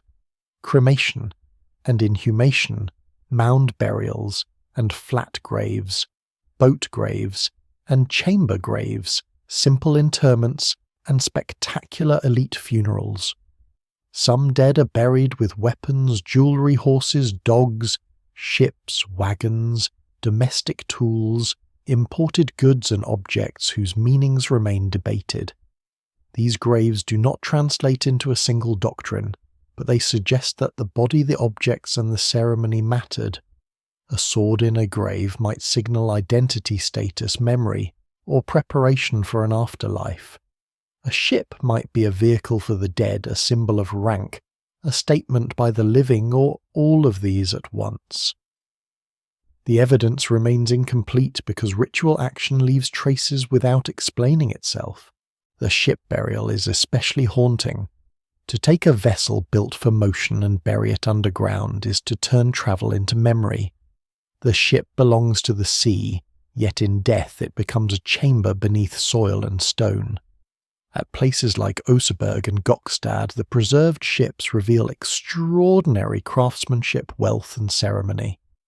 The Oseberg burial, containing 2 women and a magnificent range of carved objects, textiles, animals, and equipment, remains one of the most evocative windows into elite Viking Age burial. Yet even here, certainty is limited. Were these women rulers, ritual specialists, aristocrats, attendants, or something else? What exact beliefs guided the burial scholars still debate the details. The grave is generous with objects and silent about explanations. The dead could also remain present in the landscape. Burial mounds were not simply disposal sites. They were landmarks, claims of inheritance, sacred or feared places, and visible anchors of lineage. To live near a mound was to live near memory. Ancestors could legitimize landholding and status. A family might draw power from the presence of its dead. At the same time, the dead could be dangerous. Norse literature preserves stories of Draugr restless corpses or revenants that haunt graves, guard treasure, attack the living, or bring sickness and fear.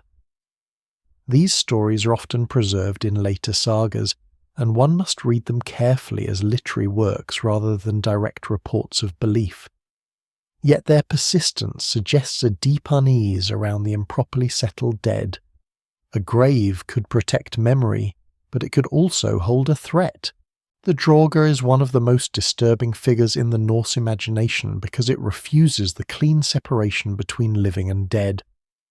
It is not a ghost in the thin, airy sense. It can be physical, swollen, strong, foul, and territorial. It may sit in its mound like a dark lord over buried wealth. It may punish those who trespass.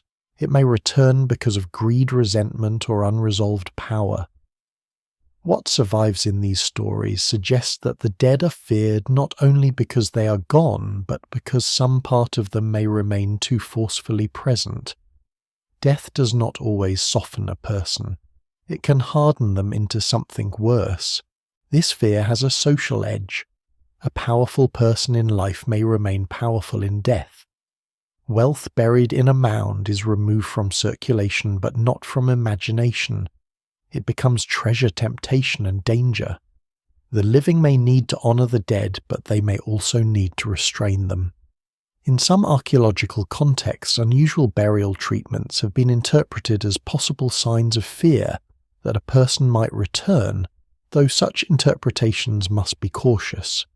Bodies weighed down, decapitated, placed in unusual positions, or treated differently from others may reflect many things: punishment, status, ritual, fear, or circumstances we cannot recover. The evidence remains incomplete, but the possibility itself reveals how uneasy the border between corpse and community could be. Memory is the gentler side of this same border. Runestones raised across Scandinavia often commemorate the dead naming kin journeys, inheritance, bridge-building conversion, and acts of remembrance. Many belong to the late Viking Age and Christianizing period, but they preserve the older importance of reputation. To be named in stone is to resist disappearance. The dead continue in social memory, and memory itself becomes a kind of afterlife. In heroic poetry, fame can outlast flesh. A person dies, but the name travels. This may not comfort the body, yet it matters deeply in a culture where honor and reputation shape identity. The dead beneath the living are not only frightening, they are also the foundation of belonging. The gods themselves are entangled with death at every level. Odin receives the slain and seeks wisdom from the dead. Freya claims her portion of warriors. Hel rules a shadowed realm. Thor, though more closely tied to protection, and the living world hallows funerary and social rites through the hammer's sanctifying force. Baldur's death sends grief through Asgard and reveals how even divine beauty can be lost. Ragnarok will turn the gods themselves into future dead. There is no god who can stand entirely outside mortality. That is the terrifying continuity between humans and the divine. Death is not merely a human problem, it is built into the cosmic story. In the longhouses of the north, this may have made the dead feel both close and immense. A family could look to ancestors for identity while fearing the consequences of neglect. A warrior might imagine the glory of Odin's hall, while an aging farmer knew that most deaths are quieter and colder. A ruler might be buried with splendor to proclaim power beyond the grave, while ordinary people were laid down with simpler goods, no less real in grief. The grave could be a journey, a home, a prison, a memory, a danger, or a claim upon the future. No single map can hold it all. The terrifying Norse gods rule a world where the dead are not erased. They press upward through poetry, stone-mound dream and fear. They feast in halls, lie in ships under earthwalk as revenants wait in hell, gather for the last battle or survive as names carved against weather. The living continue above them, but never entirely apart from them. Every farm field may lie near bones. Every inheritance begins with someone gone. Every story told by firelight is filled with those who can no longer speak for themselves. And beneath the surface of the living world, the dead remain patient as winter heavy as stone, and close enough that the gods themselves must listen. Beyond the halls of the gods and the fields of the living, the Norse world is crowded with older powers. They move at the edges of farms, under mountains, beneath rivers, inside stones, across the sea, and through the cold spaces where human law cannot reach. Some are called giants, though that word is never enough. Some are dwarfs, elves, monsters, wolves, serpents, trolls, spirits, or beings whose names survive only in fragments. They are not background decoration. They are the precious surrounding creation. They remind the gods that Asgard is not the whole universe, and that divine rule is an achievement, not a birthright. The more closely one looks at these beings, the less the Norse cosmos seems like a kingdom, ruled neatly from above. It begins to look like a contested landscape layered with powers older than the gods' present order. The Jotnar, often translated as giants, are the most important of these rival powers. Modern imagination tends to make giants simple, huge, crude, violent, and stupid. Norse myth is far stranger. Some Jotnar are monstrous enemies, yes, but others are beautiful, wise, ancient, prophetic, seductive, or almost indistinguishable from gods except by allegiance and place. They live in Jotunheim, in mountains, wilderness, icy regions, and places beyond the settled enclosure, but they are not merely outsiders. They are kin. Odin has giant ancestry. Thor's mother is linked to the earth and to giant lineage. Gods marry giantesses. Giant women bear divine children. Giants own wisdom that Odin wants. A giant builder raises the wall of Asgard. A giantess may be enemy, bride, mother, prophet, or all these at once. The boundary between god and giant is therefore not a clean wall. It is a family feud stretched across reality. This is one of the most unsettling truths of the Norse divine order. The gods define themselves partly against the giants, but they cannot exist without them. From the body of the primordial giant Ymir, the gods make the world. From giant women come lines of divine descent. From giant knowledge come prophecies of the future.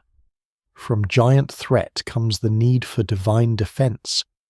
The gods are not fighting an alien evil from outside creation. They're fighting relatives, ancestors, and forces woven into the first materials of existence. Scholars still debate how ancient audiences understood the Jotnar, whether as personifications of chaos, memories of older beings, social outsiders, natural forces, or poetic opponents, and no single explanation fully accounts for them. What survives in the record suggests that they embody the dangerous otherness that civilization needs and fears at the same time. Giants are often tied to landscape. They belong to mountains, rocks, storms, deep, cold, wild distance, and the edges of cultivated life. For people living in northern environments, this made myth and geography speak to each other. The farm is a fragile clearing. Beyond it are cliffs, forests, snowfields, glaciers, dark water, and places where travel can kill. The giant world is not necessarily far away in miles. It begins where the safe path ends. A mountain can look like an ancient body. A boulder can seem thrown by an enemy. A ravine can feel like a wound in the earth.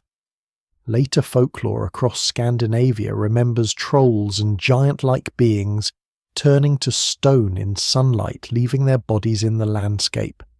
These later traditions cannot be treated as direct copies of Viking Age belief, but they preserve the same instinct: the land is not empty. It has memory, personality, and threat. The monsters born from Loki and Angerboda are different from ordinary giants because they are not merely inhabitants of the outer world. They are destiny-given bodies. Fenrir the wolf, Jormungandr the serpent, and Hel are each placed in a position that shapes the fate of gods and humans. Fenrir waits bound until he will devour Odin. Jormungandr coils in the sea until he rises against Thor. Hel receives multitudes of the dead. These beings are terrifying because they're not random dangers, they're structural dangers. Remove them and the mythic universe loses its final shape. The gods fear them because they are foretold, but prophecy does not make them less real, it makes them more unavoidable. Fenrir in particular carries a fear older than any single myth. Wolves mattered in northern life and imagination. They were real predators but also scavengers of battlefields, companions of outlaws in metaphor and symbols of hunger outside social order.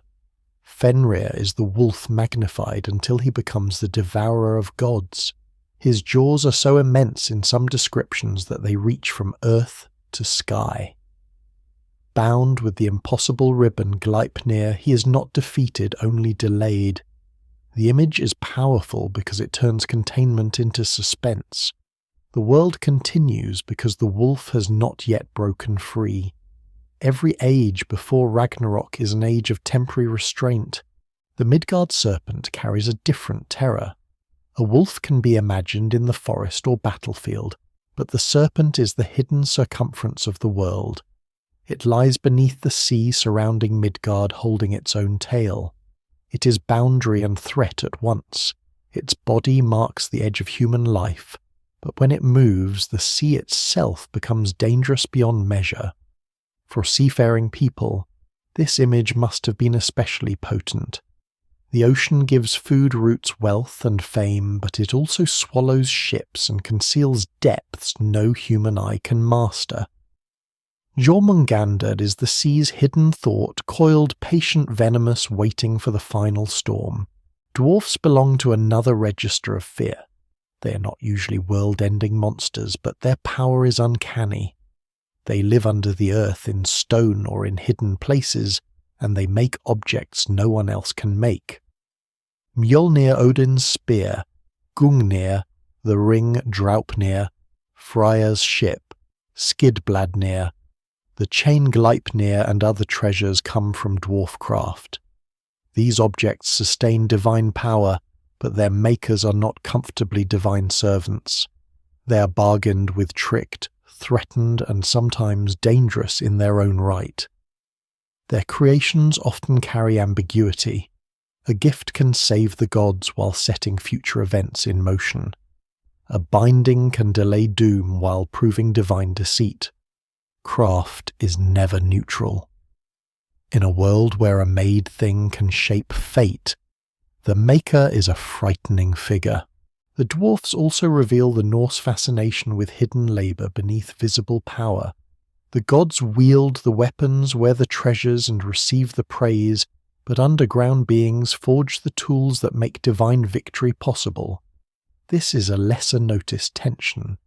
Power in Norse myth often depends on what happens below roots: wells, graves, mines, caves, hidden workshops, buried dead.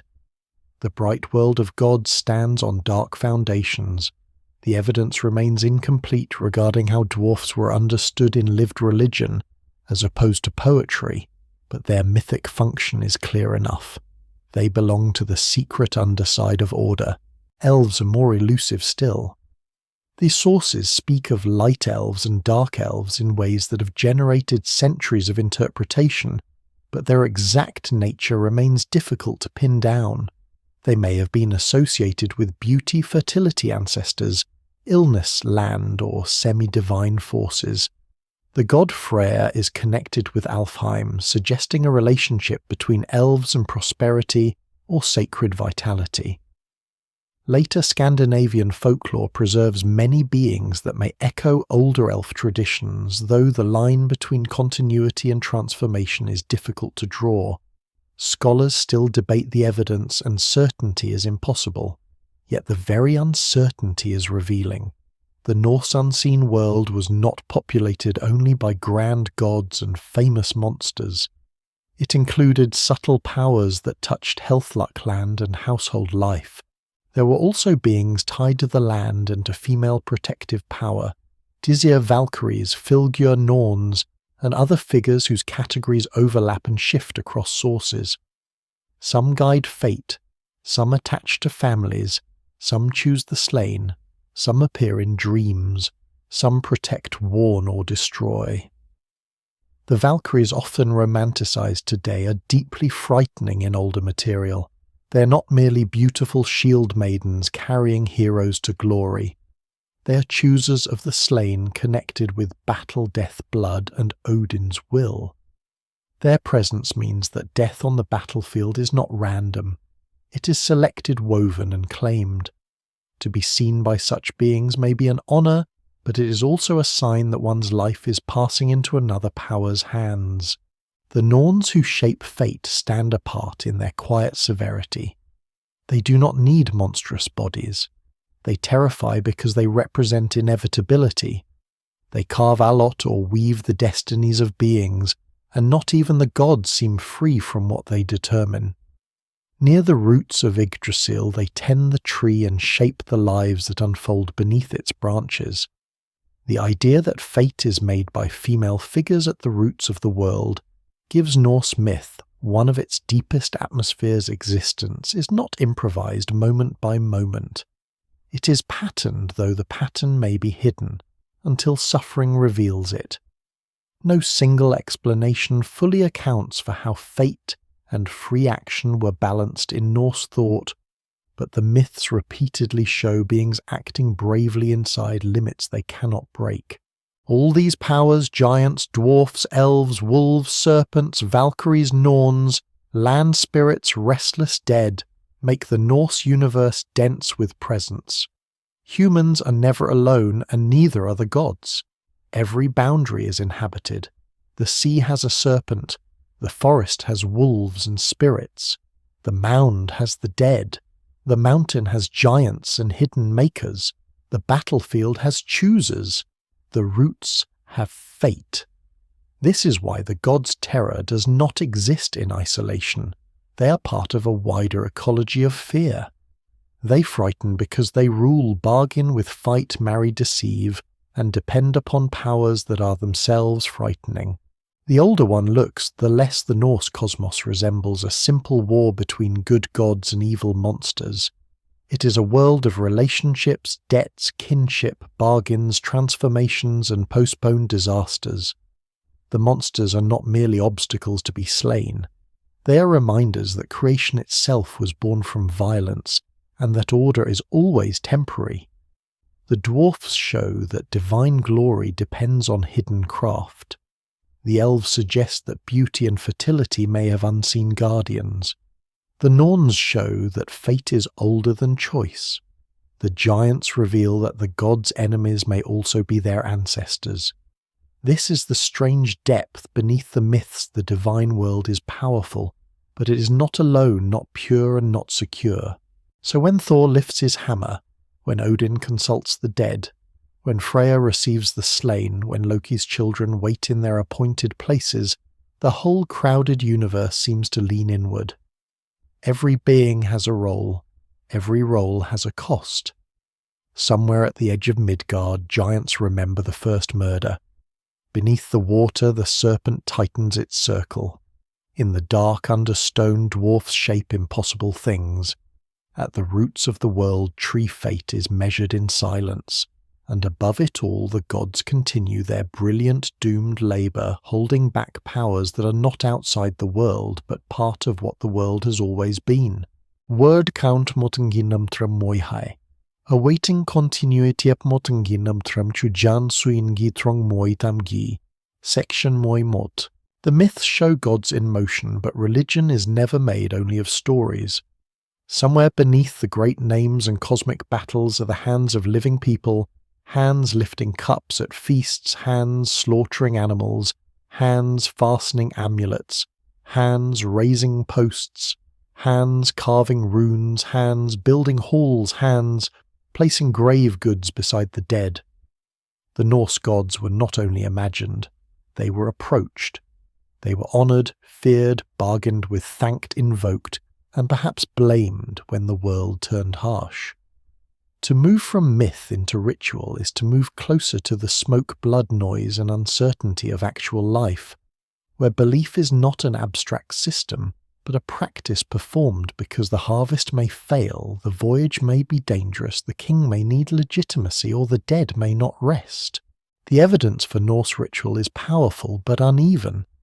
There is no surviving pagan manual that explains exactly how every ceremony was performed, no complete liturgy from a temple, no priestly archive preserving clean instructions.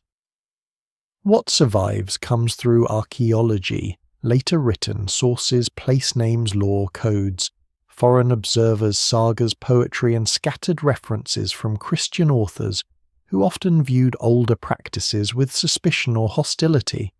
Scholars still debate many details, and caution is necessary. A bone deposit may suggest feasting or sacrifice, but it does not always reveal the prayer spoken over the animal.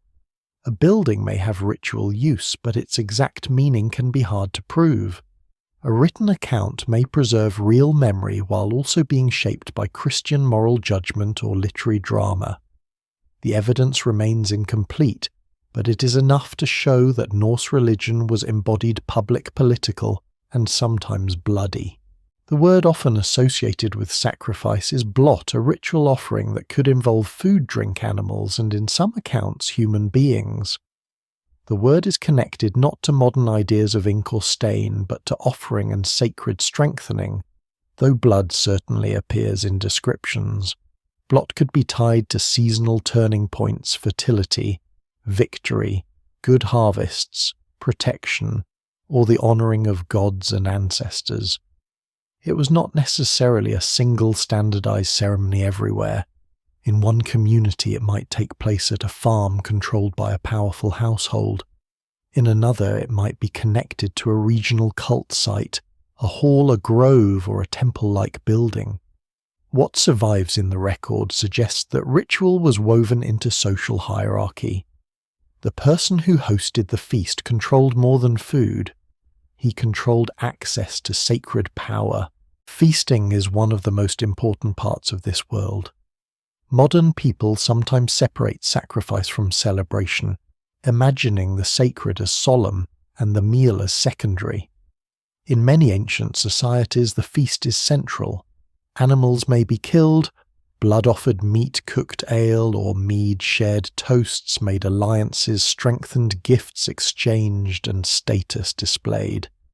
To eat together is to bind the community. To drink in honour of a god, ancestor, or ruler is to enter a network of obligation. The feast hall is therefore not just a dining room. It is a political theatre, a sacred chamber, a memory machine, and sometimes a place where violence waits beneath courtesy. Norse myth itself understands this.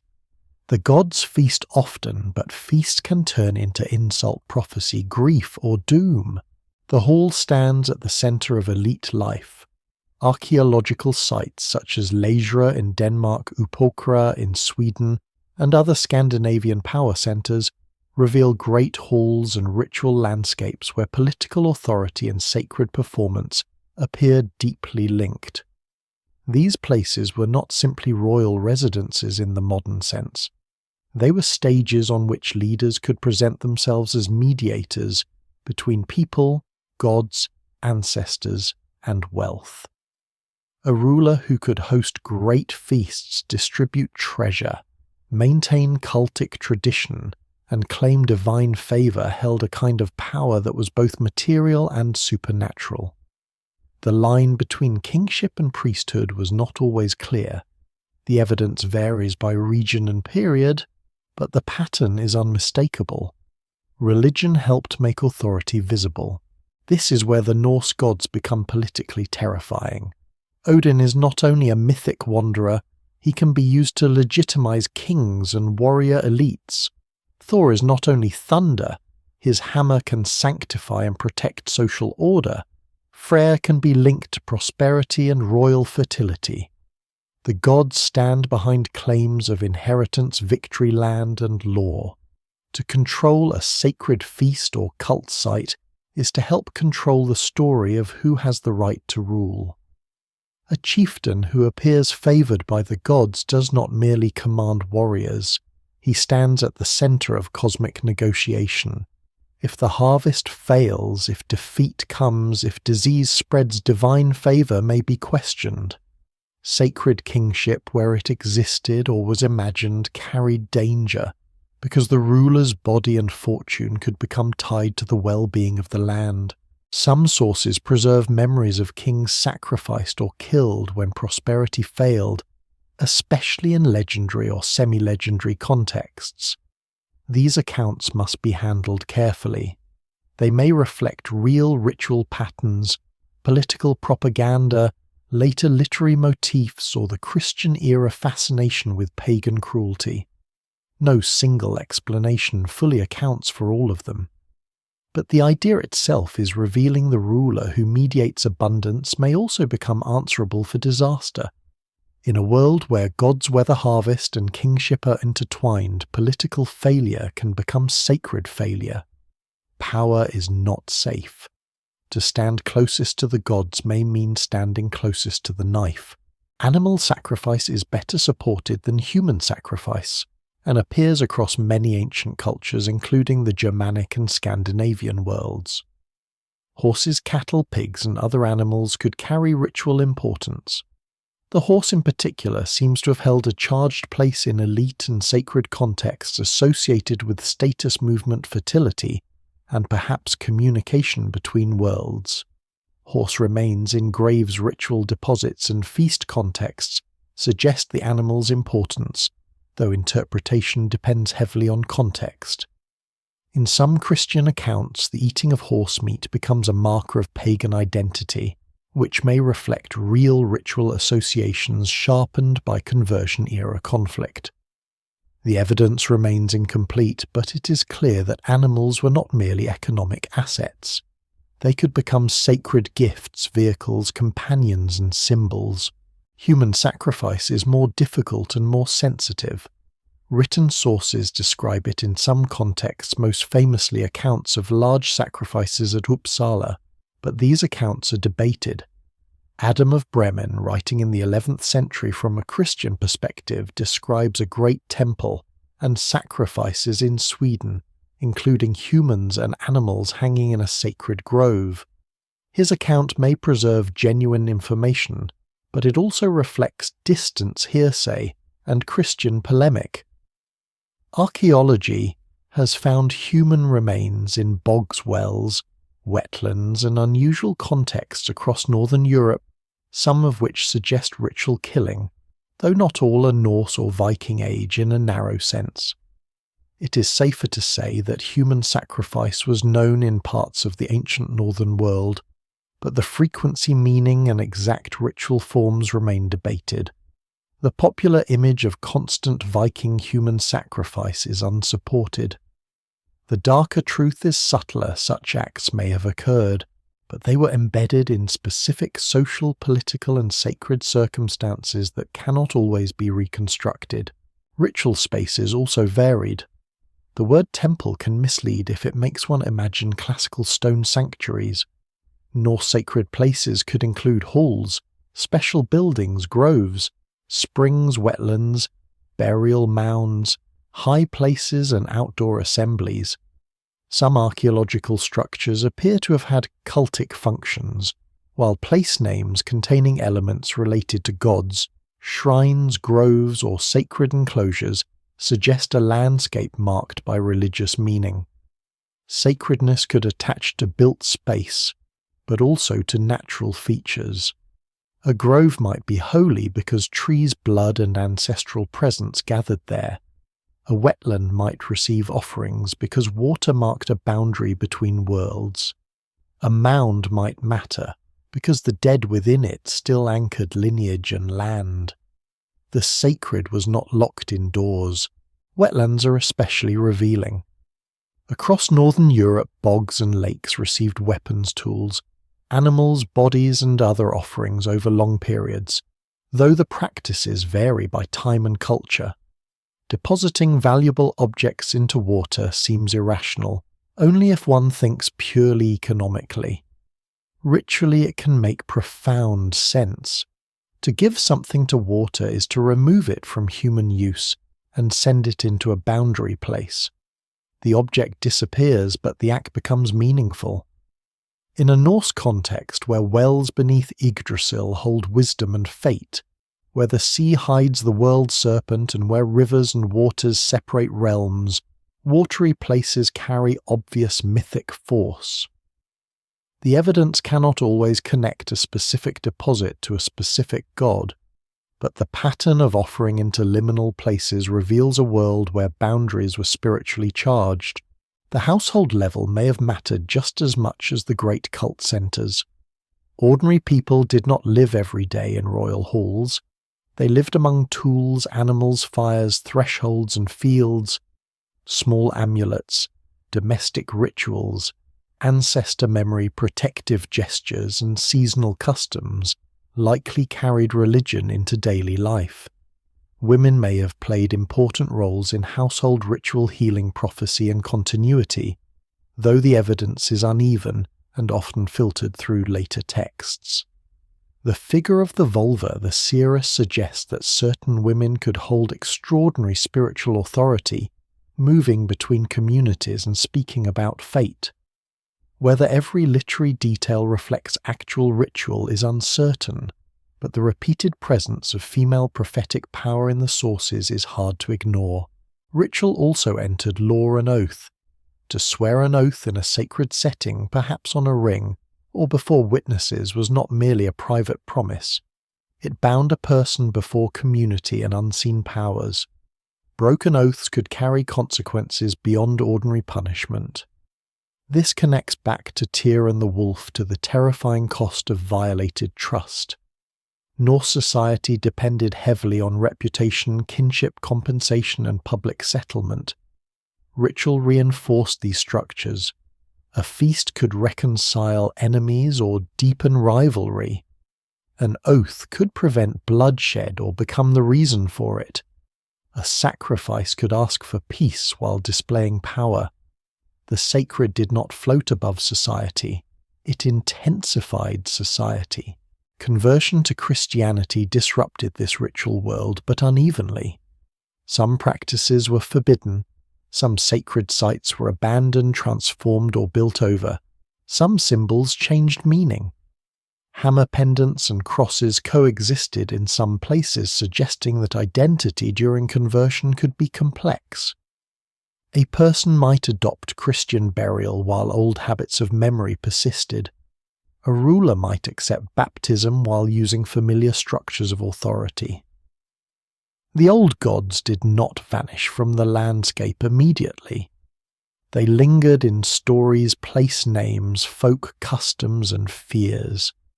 Rituals may disappear faster than myths because rituals require communities willing to perform them.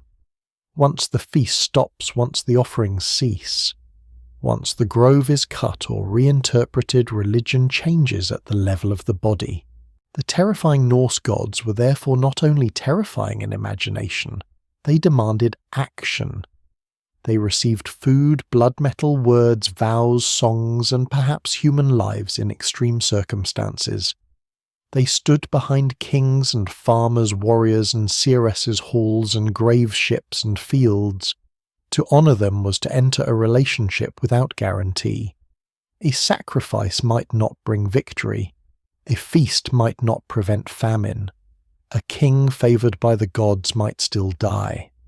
The sacred world did not behave like a contract with simple terms.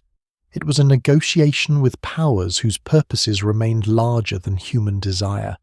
And yet people continue to perform the rites because uncertainty is precisely where ritual becomes necessary. When the sea is dangerous, one makes offerings. When the harvest is uncertain, one feasts and prays. When a ruler needs legitimacy, he stands before gods and ancestors. When the dead are buried, the living place objects beside them, and hope the road beyond is properly opened. When thunder rolls, someone may touch the hammer at the throat. In the end, ritual is the human answer to a frightening cosmos. Not control, not certainty, but a gesture made into the dark with enough force that the community can keep living. Beneath the myths of gods and monsters, this is the sound that remains, the cup lifted, the animal led forward, the oath spoken, the fire fed, and the old powers called by name before winter closes in. Doom does not begin with the final battle. It begins earlier in smaller fractures that look almost ordinary until the pattern becomes impossible to ignore. In the Norse imagination, the end of the gods does not arrive as a sudden accident thrown into an otherwise stable world. It grows from within the world that already exists. Every broken oath, every betrayal, every act of violence that preserves order, while poisoning trust, every monster bound rather than healed, every death that leaves grief behind, every secret discovered too late, becomes part of the long road toward Ragnarok. The terrifying force of the Norse apocalypse lies in this slow accumulation. The last day is not separate from the first wound. It has been approaching all along. The signs of Ragnarok are not merely spectacular disasters. They are moral, social, and natural at the same time. Kinship collapses. Brothers fight brothers. Families turn against themselves. The bonds that make human life possible weaken and snap. In a society where kinship, oath, reputation, and alliance carry enormous weight, this is not a minor detail. It is the unravelling of the human world from the inside. Before the wolf breaks free and the sun goes dark, people break faith with one another. The cosmos mirrors the hall, the farm, the family, and the battlefield. A universe can end because the relationships inside it can no longer hold. This is one of the most chilling parts of the Norse end-time vision. The first terror is not fire from the sky, but social disintegration. Murder enters the household. Greed overcomes loyalty. Honor becomes hollow. The old systems of compensation, obligation, and public judgment fail to restrain violence. What survives in the record suggests that the Norse world feared chaos, not only as wilderness beyond the fence, but as feud inside the fence. A farmstead can become its own battlefield. A hall can turn from feast to slaughter. The outer monsters matter because the inner bonds are already damaged. Ragnarok begins when the protected center starts behaving like the outer dark. Then comes the winter. The Fimbul winter, the mighty winter, descends with the severity beyond ordinary season. It is often described as 3 winters, without a summer between them, a long suffocation of cold hunger, darkness and despair. For people of the north, this image needs no elaborate explanation. Winter is already a test of preparation and endurance. A bad winter can kill animals, ruin stores, isolate farms, and make travel deadly. A winter without relief becomes more than weather. It becomes a cosmic sentence. The world freezes before it burns. The end begins not in flame but in cold. There is a frightening realism inside this mythic image. Ancient and medieval people knew that climate could decide survival. A few failed seasons could bring famine, migration, violence, and political collapse. The Fimbul winter is mythic, but it speaks to real human fear that the rhythm of the seasons might break. The returning sun is one of the deepest promises in agricultural life. When that promise fails, society itself is exposed. Scholars still debate how far memories of real climatic events may have influenced northern apocalyptic imagery, and caution is necessary. No single weather event can be simply equated with Ragnarok. Yet the myth's emotional truth is clear. Civilization depends on the regularity of nature, and nature has never signed an oath. During this terrible winter, wolves move through the sky. The sun and moon, long pursued by wolfish powers, face their destined devourers. In Norse cosmology, even the heavenly lights are not secure. They are chased. Their movement across the sky is not peaceful astronomy, but flight. This image transforms the everyday cycle of day and night into a story of pursuit. Each sunrise is temporary escape. Each moonrise is survival for one more night. At Ragnarok, the chase ends. The wolves catch what they have hunted since the world's early ordering. The sun is swallowed and darkness becomes victorious. The swallowing of the sun is one of the most terrifying images in any mythic tradition, because it strikes at the most basic level of life. The sun is warmth, time, direction, growth, and visibility. Without it, the world becomes blind. Ancient people had seen eclipses, and even if they understood them in different ways across cultures, the sudden darkening of the sun could not help but carry symbolic power. In the Norse imagination, the final darkness is not a passing shadow. It is predation fulfilled. The sky itself becomes a battlefield and the light loses. While the heavens fail, the bonds below begin to break. Fenrir bound since the gods deceived him, tears free. Loki punished beneath the dripping venom is released. The Midgard serpent stirs in the sea and comes ashore, poisoning air and water. These are not new enemies appearing from nowhere. They are old consequences returning. Fenrir's escape is the end of a delay that began when Tyr lost his hand. Loki's freedom is the end of a punishment that began after Baldur's death and the collapse of trust. Jormungandra's rising is the revelation of the danger that has always encircled human life. Ragnarok is terrifying because it is made of things already known.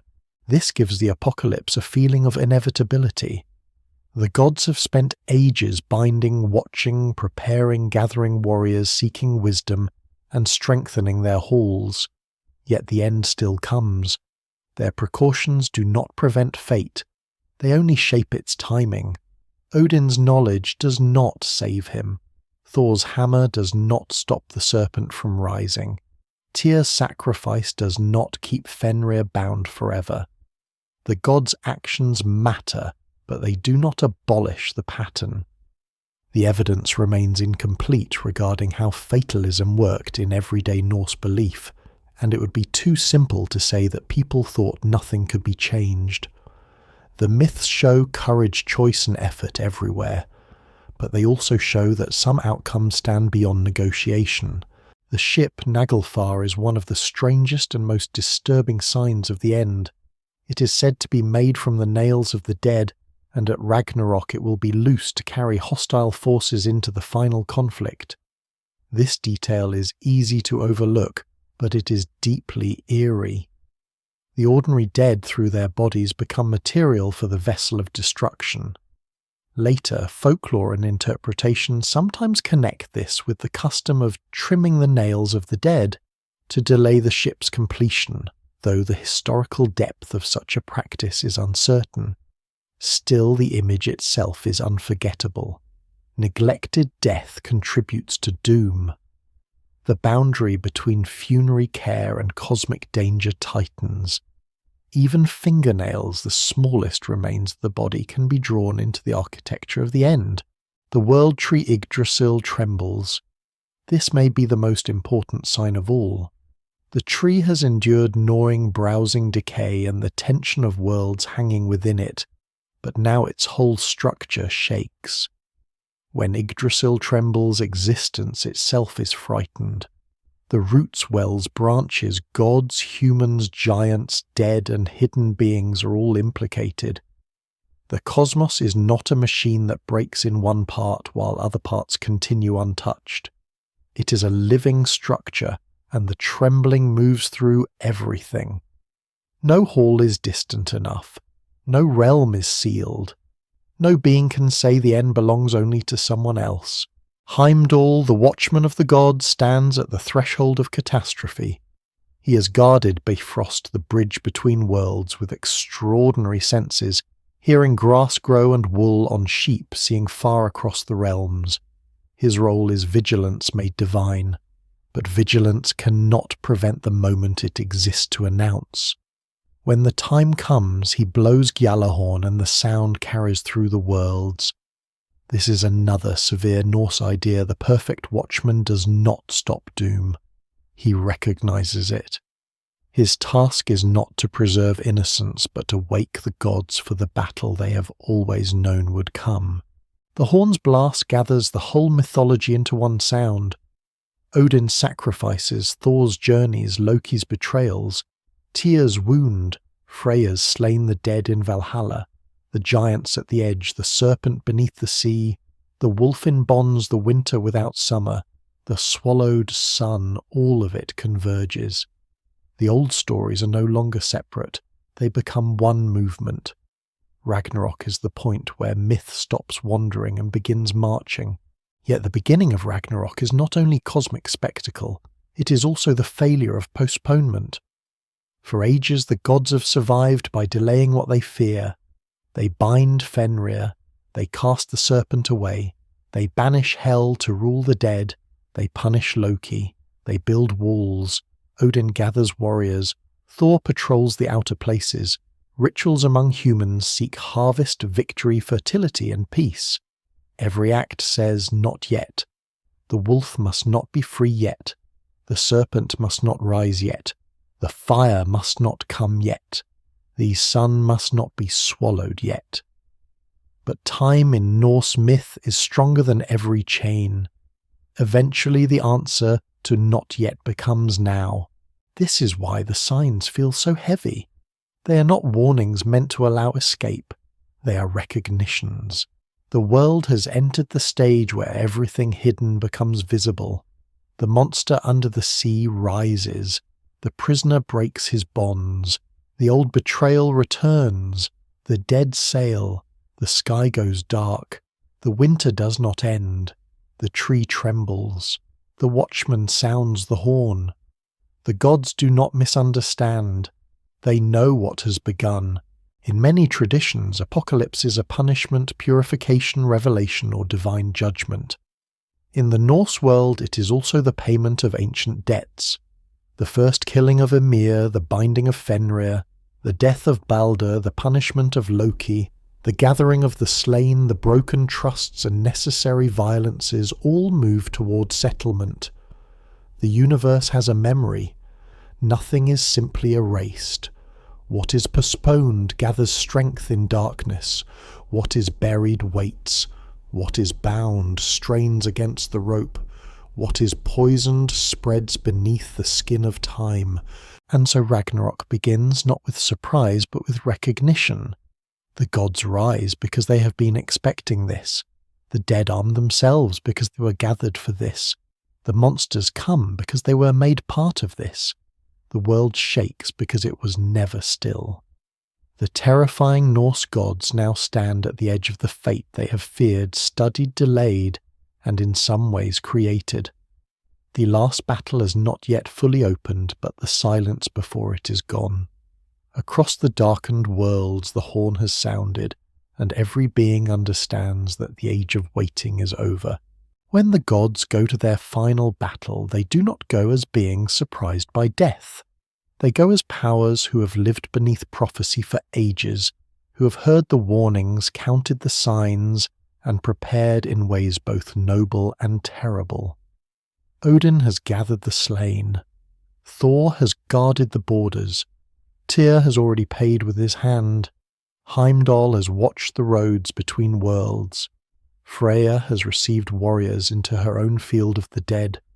Loki has waited in pain. Fenrir has waited in bonds. The serpent has waited beneath the sea, and the giants have waited beyond the guarded places. Ragnarok is not a battle chosen in freedom. It is the moment when all waiting ends. The scene is immense, but its terror comes from how personal it remains. This is not only world against world, army against army, fire against ice. It is father against the child of a former companion. It is old betrayer against old watchman. It is thunder god against the serpent he once dragged from the depths. It is Tyr already wounded by the wolf's binding, facing monstrous violence again in the chaos of the end. It is the divine family meeting the consequences of its own history. Every combat carries memory. Every enemy has appeared before in another form, in another story, at another moment when disaster was delayed but not healed. The gods ride out from Asgard and the old order trembles around them. Bifrost the rainbow bridge breaks beneath the weight of those who come against them.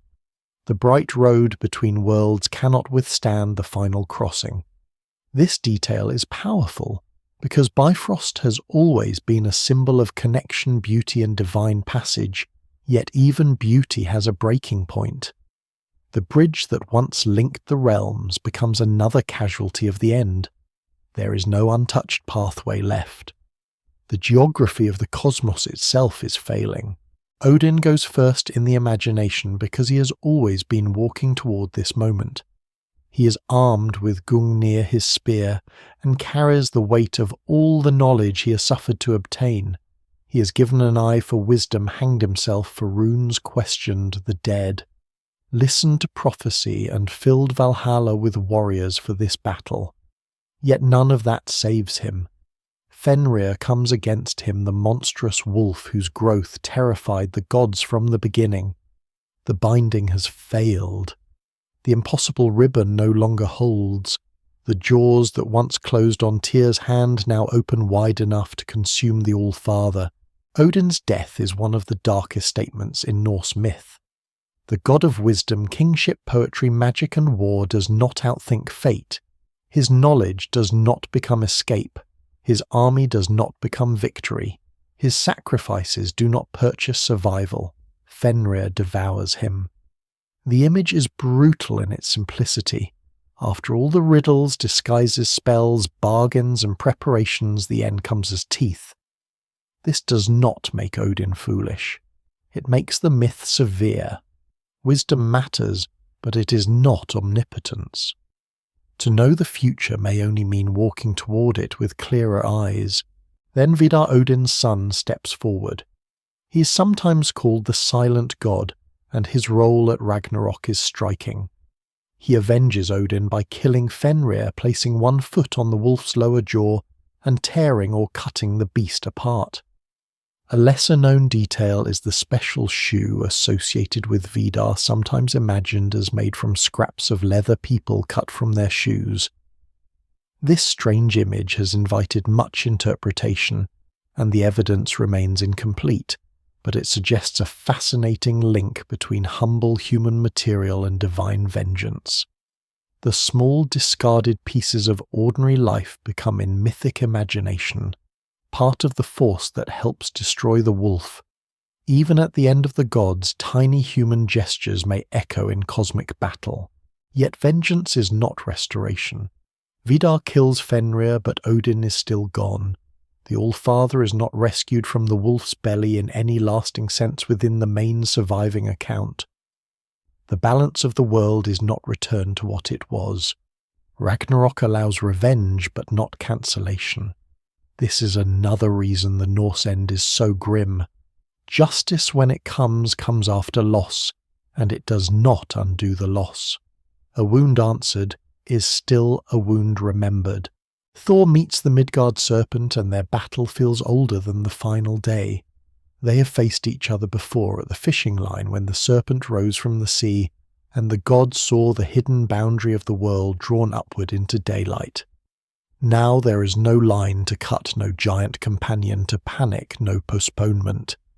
Jormungandr has come ashore, and its venom spreads through air and water.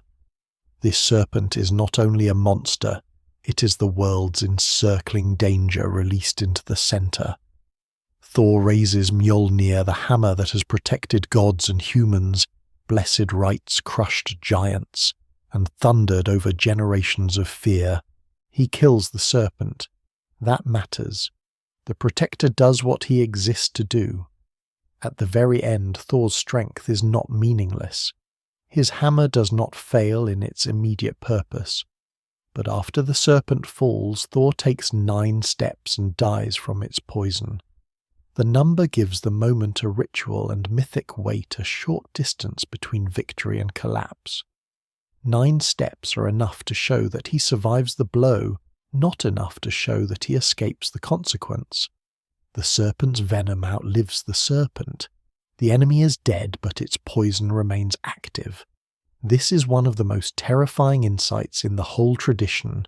Some victories still leave the world contaminated. Thor's death would have struck deeply in a society that trusted him as protector. The god of thunder, the wearer of the hammer, the defender of Midgard, the friend of ordinary households falls, not because he is weak, not because he refuses the fight. He falls after winning.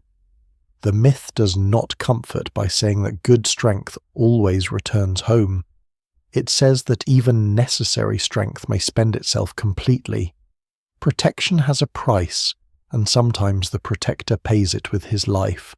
Loki's final battle is with Heimdall, and this pairing is almost perfect in its symbolic force. Heimdall is vigilance boundary, watchfulness, the guardian who hears and sees what others miss. Loki is instability, disguise, insult, betrayal, the force that slips through categories and turns hidden weaknesses into catastrophe. At Ragnarok, Watcher and Deceiver meet. They kill each other. The myths give the moment with stark economy, and that restraint makes it sharper. There is no long moral speech, no neat explanation. The guardian of the gods and the breaker of divine trust fall together. Watchfulness can detect danger, but it cannot always survive it. Cunning can break order, but it cannot endure the final consequences of its own release. Tier 2 has his last opponent. In some accounts, he fights the Houndgarm, a monstrous being associated with the world of the dead, or the forces unleashed at the end. They kill each other. Tyr's earlier wound already made him a god marked by the cost of order, and his death against a monstrous hound extends that pattern. He does not receive a triumphant restoration of the hand he lost. He enters the final violence as he is diminished, courageous bound to sacred conflict. His end is not as famous as Odin's or Thor's, but it completes the image of a law facing chaos, and paying again with blood. Freyr faces Surtur the fire giant, and here another old story returns with consequences. Freyr once possessed a marvellous sword that could fight by itself, but he gave it away in connection with his desire for the giantess Gerd. By Ragnarok he lacks that weapon. He fights Surtur and falls. The detail is not merely a tactical mistake. It binds desire, exchange, fertility and doom into one thread. A choice made in one myth leaves a gap in the final battle. Again the Norse world remembers everything. Gifts, bargains, love and loss do not vanish.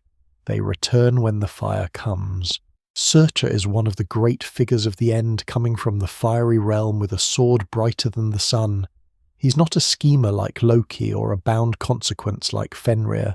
He is flame as destiny, the burning force that finishes what winter and violence have begun. After the battles he cast fire over the world. The earth burns, the sun has been swallowed, the stars vanish or fall. Smoke rises, and the ordered world collapses into heat and darkness. The same cosmos born from the meeting of fire and ice now ends in fire after the long terror of cold. Creation's oldest elements return to claim it. There is a terrible symmetry in this destruction. The world was made from the body of Ymir after divine violence. It was organized by gods who killed, shaped, bound, and built. It was guarded by Thor, ruled by Odin, sanctified through ritual, remembered in poetry, and threatened by the descendants and forces of its own beginning. At Ragnarok, the suppressed powers are no longer suppressed. Firewolf, serpent, giant dead, and betrayer all arrive. The gods do not fall because they are insignificant. They fall because the world they inhabit is built on conflicts too deep to remain contained forever. The human world falls with them. Midgard cannot stand apart from divine catastrophe. The serpent's venom poisons the air. The sea rises. Fire sweeps across the earth. The structures of human life, farm, hall, field, road, graveship, law, inheritance are swallowed into the same unravelling. This is not a distant heavenly war watched safely from below. Humans live inside the cosmos that dies.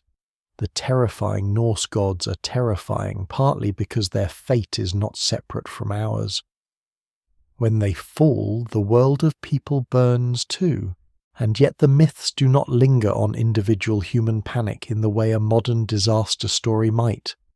The scale is larger, colder, more ceremonial. The gods meet their enemies because this is what must happen. The monsters fulfill their roles. The fire completes the destruction. The tone is not chaos alone, but grim inevitability. Fate is not hurried. It arrives in order. The horn sounds, the armies gather, the battles unfold, the gods die, the world burns. That orderliness makes it more frightening, not less. It suggests that doom is not a mistake. It is a structure. The death of the gods is therefore not simply an ending to a set of stories. It is the revelation of what those stories have been about all along. Odin's hunger for knowledge, Thor's endless defense, Loki's corrosive brilliance, Tyr's wounded lore, Freya's slain, Freya's lost sword, the giant's old enmity, the bound wolf, the hidden serpent, the trembling tree, all were moving toward this field. The mythology does not hide its conclusion. It lets the shadow fall backward over every feast, every victory, every glittering hall. To know the gods is to know they are doomed, and to know they are doomed is to hear their laughter, rage, and courage differently. In the final fire, the Norse divine world refuses easy consolation. It does not say that the strongest god survives because he is strongest, or that the wisest god escapes because he is wisest, or that the protector is rewarded with peace because he protected well. It says Odin is eaten, Thor is poisoned, Freyr is burned, Tyr and Heimdall fall with their enemies, Loki dies in the ruin he helped bring, and the earth itself sinks beneath flame and sea. The gods are magnificent, but magnificence is not immunity.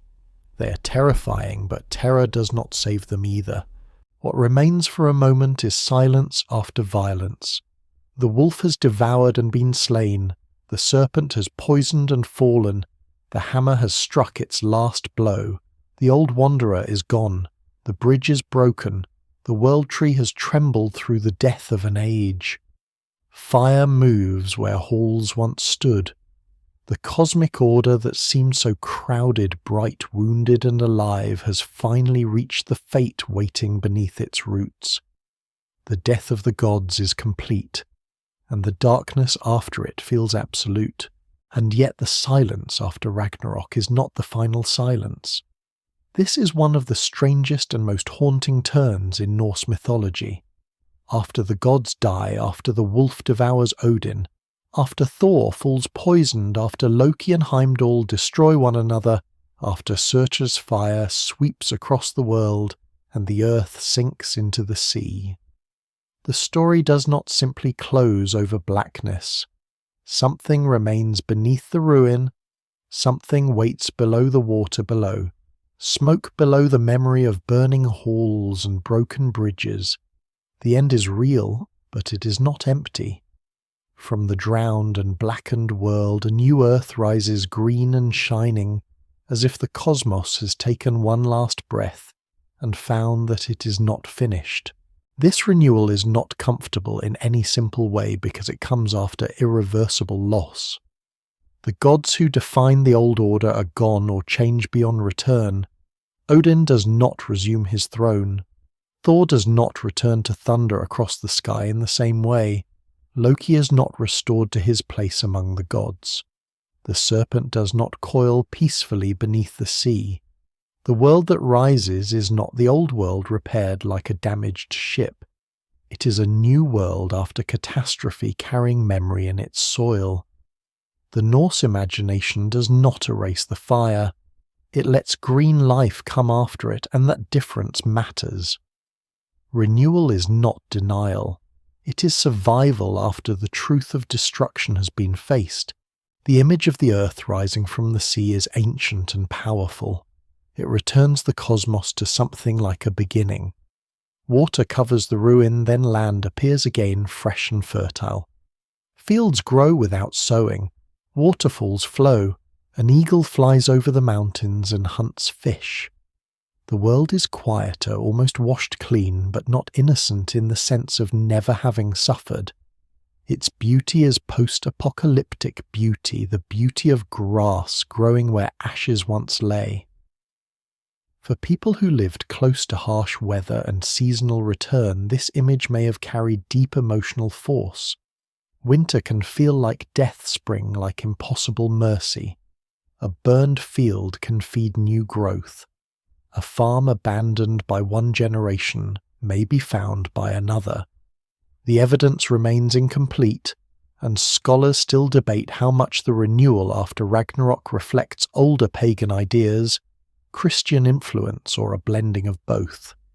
But the myth as it survives refuses pure annihilation. Some gods survive. Vidar and Vali, sons of Odin, live through the destruction. Modi and Magni, sons of Thor, inherit Mjolnir, the hammer whose old wielder has fallen. Their survival is not random. It suggests that divine power continues but through descendants rather than through the restoration of the old ruling figures. The hammer remains, yet Thor is gone. Vengeance has been carried out, yet Odin is gone. This is a world of inheritance, not reversal. The children of the gods walk among the remains of their father's age, carrying tools, memories, and authority that were forged in a world they cannot fully bring back. That inheritance has a sharp human resonance. In Norse society, inheritance was never merely property. It was memory obligation, feud land, honour and burden. A son receiving a weapon did not simply receive metal, he received a story and a responsibility. When Thor's sons inherit Mjolnir, the image is almost unbearably heavy. The hammer that once protected the world survives its master. It becomes a relic of the previous cosmos, a promise that some form of protection may remain, but also a reminder that the greatest protector died. The younger gods do not stand at the beginning as untouched beings. They begin in aftermath. Balder returns from hell, and with him comes one of the most mysterious elements of the renewal. Balder's death was one of the great wounds that set the final doom more firmly in motion. His return suggests a healing that the old world could not achieve. He comes back with Hoda the blind god, who through Loki's manipulation caused his death.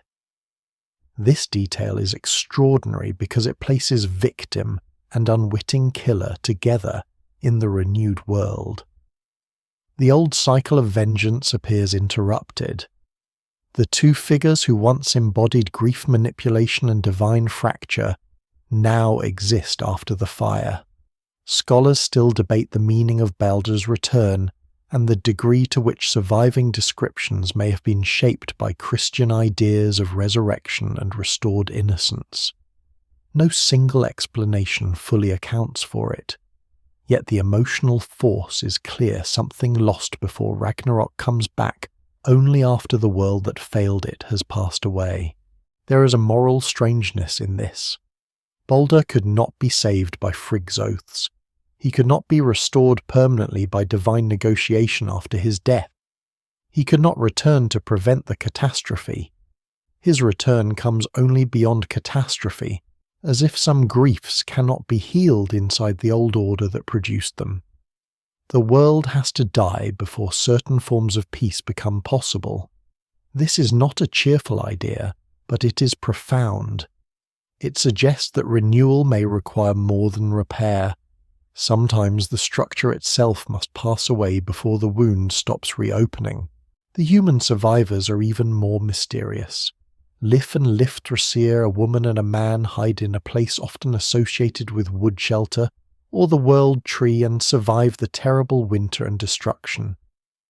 From them, human life begins again. Their names are connected with life and the stubborn continuation of life, and their role is quiet compared with the battles of gods and monsters. They do not defeat Fenrir. They do not kill the serpent. They do not command armies. They endure.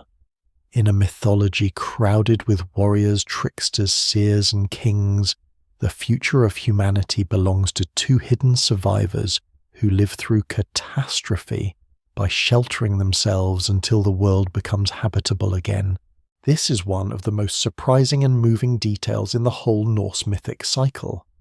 The renewal of humanity is not won by glory. It is won by concealment, patience, and survival. The great halls burn, the heroes of Valhalla fall, the gods kill and are killed, but the human future comes from those who are not at the center of the final battlefield. They remain hidden while the powers of the old world destroy one another. In this, the myth may preserve a sober truth about disaster. Civilizations remember kings and battles, but life often continues because unknown people endure in the margins. The record of catastrophe belongs to the famous. The future belongs to the survivors. The sun too has a future. Though the old sun is swallowed by the wolf, a daughter of the sun follows her mother's path and shines over the renewed world. This image is delicate and powerful. Light dies, but light has offspring. The sky is not simply restored by returning the same sun. A new sun rises, continuing the pattern without erasing the death that came before. The cycle of time is broken and remade through succession. Again, inheritance matters. The cosmos after Ragnarok is a world of children remnants and returned figures. It is not untouched creation. It is continuity after loss. The gods who gather in the renewed world remember. They speak of the old events. They find golden game pieces in the grass objects that once belonged to the gods before the fire. This lesser-known image is one of the most haunting in Norse mythology. After cosmic destruction, the survivors discover small shining pieces from the vanished age. These are not weapons, not thrones, not grand monuments, but game pieces, objects of play order strategy and perhaps leisure from the time before doom. They lie in the grass like memory made visible. The gods of the new world hold fragments of the old, and through them the lost divine age becomes story. The game pieces suggest that culture itself survives as fragments. After a catastrophe, people find objects whose full context is gone. A carved stone, a broken cup, a sword rusted into silence, a bead, a coin, a board piece, a tool, a charm. They ask what kind of hands held them. The renewed gods do something similar. They inherit artifacts from beings who once thought their halls would last until the final battle, and perhaps did not imagine their toys would outlive their world. This image connects myth to archaeology in an almost uncanny way. The past often reaches the future not through complete explanation, but through small things found in the earth. The green earth after Ragnarok is therefore not a simple happy ending. It is an afterlife of the cosmos. It has survivors returned dead, inherited weapons, a new sun, and artifacts from a vanished order. It is peaceful in tone, but peace rests on an ocean of loss. The old gods' terror has not been undone. It has been completed. Their world ended exactly as feared, and yet from that ending comes a quieter existence, where the forces that tore the old cosmos apart may no longer dominate in the same way. Whether this reflects pre-Christian cyclical myth, Christian-influenced renewal, or some layered combination remains debated. The surviving texts do not allow easy certainty, but perhaps the power of the image lies partly in that uncertainty. It stands between apocalypse and hope, between pagan doom and later ideas of rebirth, between memory and theology. What is most striking is that the Norse imagination allows both truths to exist together. The gods die. The world renews. These statements do not cancel one another. The first prevents the second from becoming sentimental.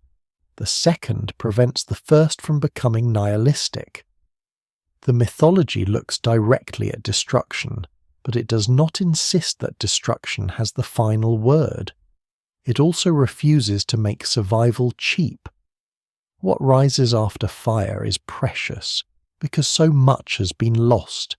For the long human history of the North, this may have felt deeply familiar. Farms fail and are rebuilt. Families die out and others take their land. Halls burn and new halls rise. Old gods fade and new faiths arrive. Names are forgotten, then rediscovered in stone or song. A ship rots underground, then centuries later emerges as a treasure of memory. A winter kills, but spring returns. A people can lose almost everything, and still leave descendants to speak plant build and remember. The myth of the green earth after Ragnarok carries that hard wisdom into cosmic form. It says that even the world can become a ruin, and still something living may push through. As the smoke thins, the renewed earth is not loud. It does not thunder with conquest. It rises quietly. Grass covers the burned ground. Water runs clear. The children of gods hold the weapons of their fathers. Balder and Hoda stand together beyond the reach of the old wound. A new sun crosses the sky. Two human beings step out from hiding, carrying the fragile beginning of every future generation. And somewhere in the grass, golden pieces from the age of the dead gods glimmer in the light, small enough to be held in a hand, bright enough to remind the new world that the old one was real. What the Norse gods left behind is not a single inheritance, but a field of scattered traces. Some are carved into stone.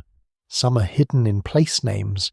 Some are folded into medieval manuscripts written by people who no longer worshipped them. Some lie in graves, in amulets, in ship timbers, in fragments of metal and bone. Some survive as stories reshaped again and again, until the old gods become literature scholarship, nationalism, fantasy entertainment, private fascination, and public symbol. Their original temples are gone or transformed. Their living rites are mostly beyond recovery. No one can step cleanly back into a Viking Age hall and hear the old songs exactly as they were sung. Yet the gods remain strangely present, not as living religion for most of the modern world, but as figures that refuse to fade into harmless decoration. Their survival begins with memory, and memory is never neutral. The people who wrote down many of the myths lived in Christian societies, especially in medieval Iceland, where old poetic knowledge was preserved partly because it mattered to literature. Skaldic poetry was difficult, dense, and full of mythic references. To understand old verse, later writers needed to explain the gods, their objects, their deeds, and their relationships. In that sense, the terrifying gods survived because poets had made them useful.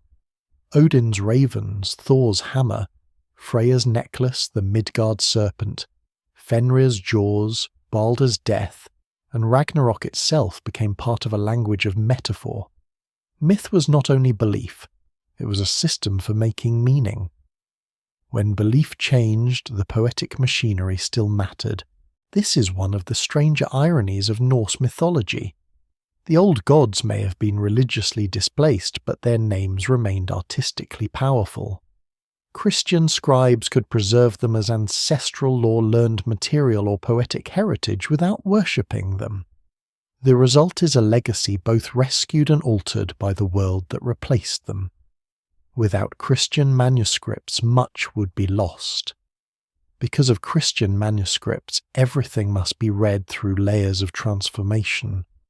Scholars still debate where older pagan material ends and medieval interpretation begins, and the evidence remains incomplete.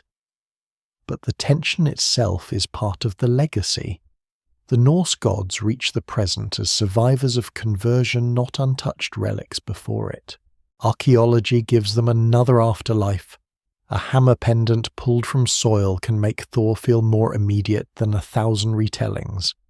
A runestone with a carved serpent can bring the mythic and memorial worlds together in one weathered surface. A ship burial reveals how the dead were sent into memory with astonishing care. A mask, a small figure, a weapon, a hoard, a drinking vessel, or a carved animal head can open a narrow window into a world where beauty and danger belong together. These objects do not explain everything. They often raise more questions than they answer. But that is part of their force. They make the gods material without making them simple. Place names preserve another quiet map. Across Scandinavia and the wider Norse world, names connected with Thor, Odin, Freya, Ulla, Tyr, sacred groves, temples, fields, and enclosures suggest that the divine was once embedded in ordinary geography. A farm, a meadow, a hill, or a settlement may carry the fossil of a vanished cult. People pass through such places now without always knowing that a god's name may be beneath their feet.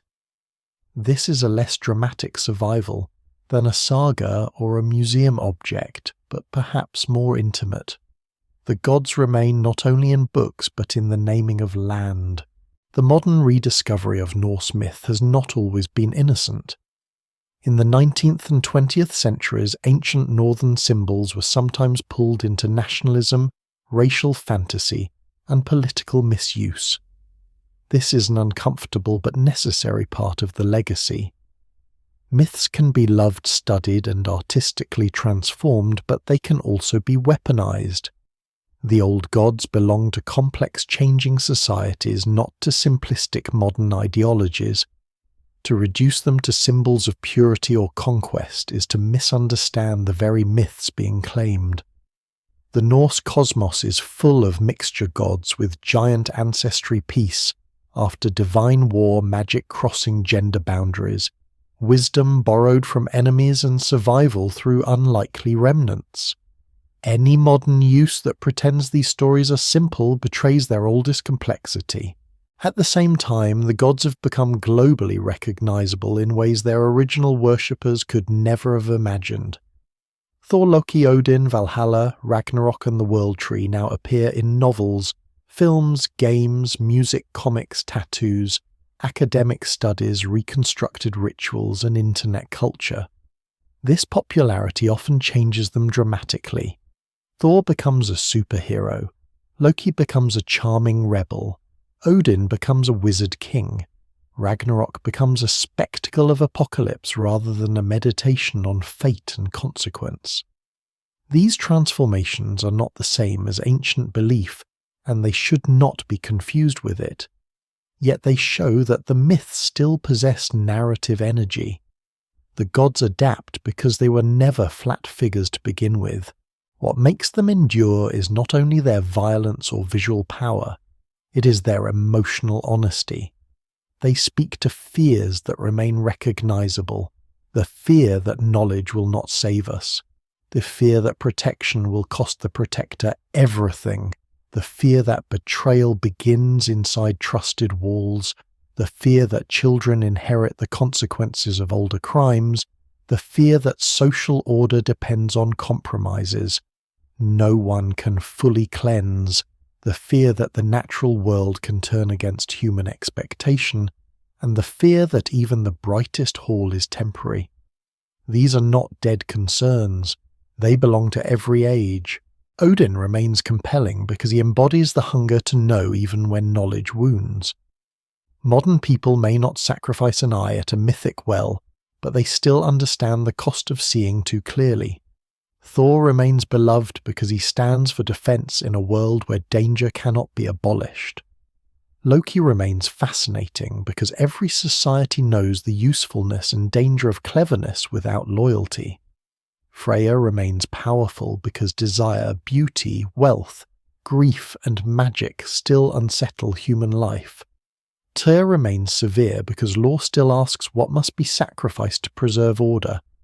The dead beneath the living remain close because every culture is built on graves, memory and inheritance.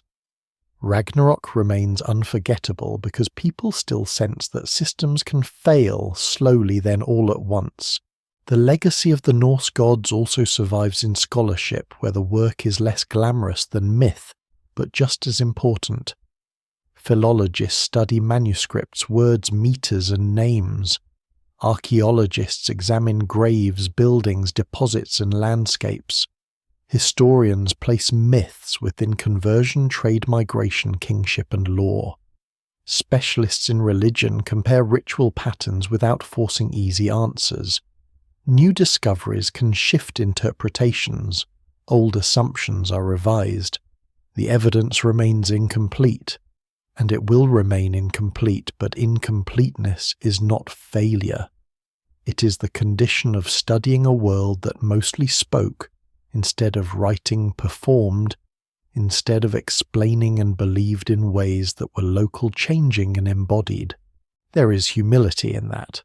The modern desire to reconstruct the Norse religion as a complete system often says as much about modern needs as ancient realities. The old world was probably messier, more regional, more flexible, and more contradictory than a clean handbook suggests. Some people may have emphasized Thor, others, Odin, others, Freya, ancestors, land spirits, or local powers now nameless. Some stories may have varied. Some rituals may have changed from one valley to another. The gods were not frozen in a single mythology. They lived in practice, and living traditions move. That movement is why the gods still feel alive in imagination. They have crossed too many thresholds to be treated as simple museum pieces. They move from oral performance to manuscript, from pagan ritual to Christian memory, from local tradition to national literature, from scholarly edition to global popular culture. Each crossing changed them, but also preserved something. Like the golden game pieces found after Ragnarok, the myths come to the present as small, shining remnants from a world that is gone. They do not bring the old world back, they prove that it existed. And perhaps that is the deepest thing the Norse gods left behind, not an answer, but a way of looking at existence without softening its edges. Their myths say that wisdom is costly, strength is temporary, beauty is dangerous, law is wounded, death is plural, nature is alive with threat and time defeats even gods. But they also say that courage matters inside doom, that memory can outlast destruction, that green earth can rise after fire, and that survival may begin with hidden lives no one celebrates at the time. This is not optimism in the easy sense. It is something harder and older. It is the refusal to look away. The terrifying Norse gods remain because they are not merely terrifying. They are magnificent in their incompleteness, human in their flaws, cosmic in their scale, and tragic in their fate. They speak from a northern world of storms, ships, graves, feasts, law, hunger, gold and winter, but they continue to echo far beyond it. Every generation remakes them, sometimes carelessly, sometimes beautifully, sometimes dangerously. Yet beneath all those remakings the old unease persists. A one-eyed wanderer still listens at the edge of the road. A hammer still rises against the dark. A wolf still waits in the imagination. A serpent still circles the world. And somewhere beyond fire and sea a green earth still lifts itself from ruin, carrying the memory of gods who knew they would die and fought anyway. After the last names fade, the northern world grows quiet again. The halls are empty, the ships are still. The storm has passed beyond the mountains, and what remains is not the roar of battle, but the long silence that follows every vanished age. The Norse gods leave behind no simple comfort. They do not promise that wisdom will prevent loss, or that strength will hold forever, or that the brave will always return home. Their stories are colder than that, and perhaps more honest. They belong to a people who knew that winter could deepen, that the sea could take without warning, that kinship could break, that fame could outlive the body but not restore it. Yet the myths do not end in contempt for life. They end with memory. A green earth rises. A few survivors step into the light. The children of gods hold what their fathers carried. Golden pieces lie in the grass, small relics of a vanished divine age. This is a softer image than the battle, but not a weaker one. It suggests that after every collapse, something remains for the living to find a tool, a name, a story, a stone, a warning, a seed. Time destroys, but it also buries, preserves, and returns things in altered form. That may be why these gods still matter. They are not safe enough to become harmless. Odin still asks what knowledge costs. Thor still reminds the world that protection is labour, not certainty. Freya still shines with desire and grief. Loki still waits in every hidden fracture. Tyr still carries the wound of law. The dead still lie beneath every civilization, patient and unnamed, holding up the ground on which the living build. In the end, the terror of the Norse gods is also their strange dignity. They know the world is fragile and they do not stop acting. They know the wolf waits and still they gather. They know the serpent will rise and still the hammer is lifted.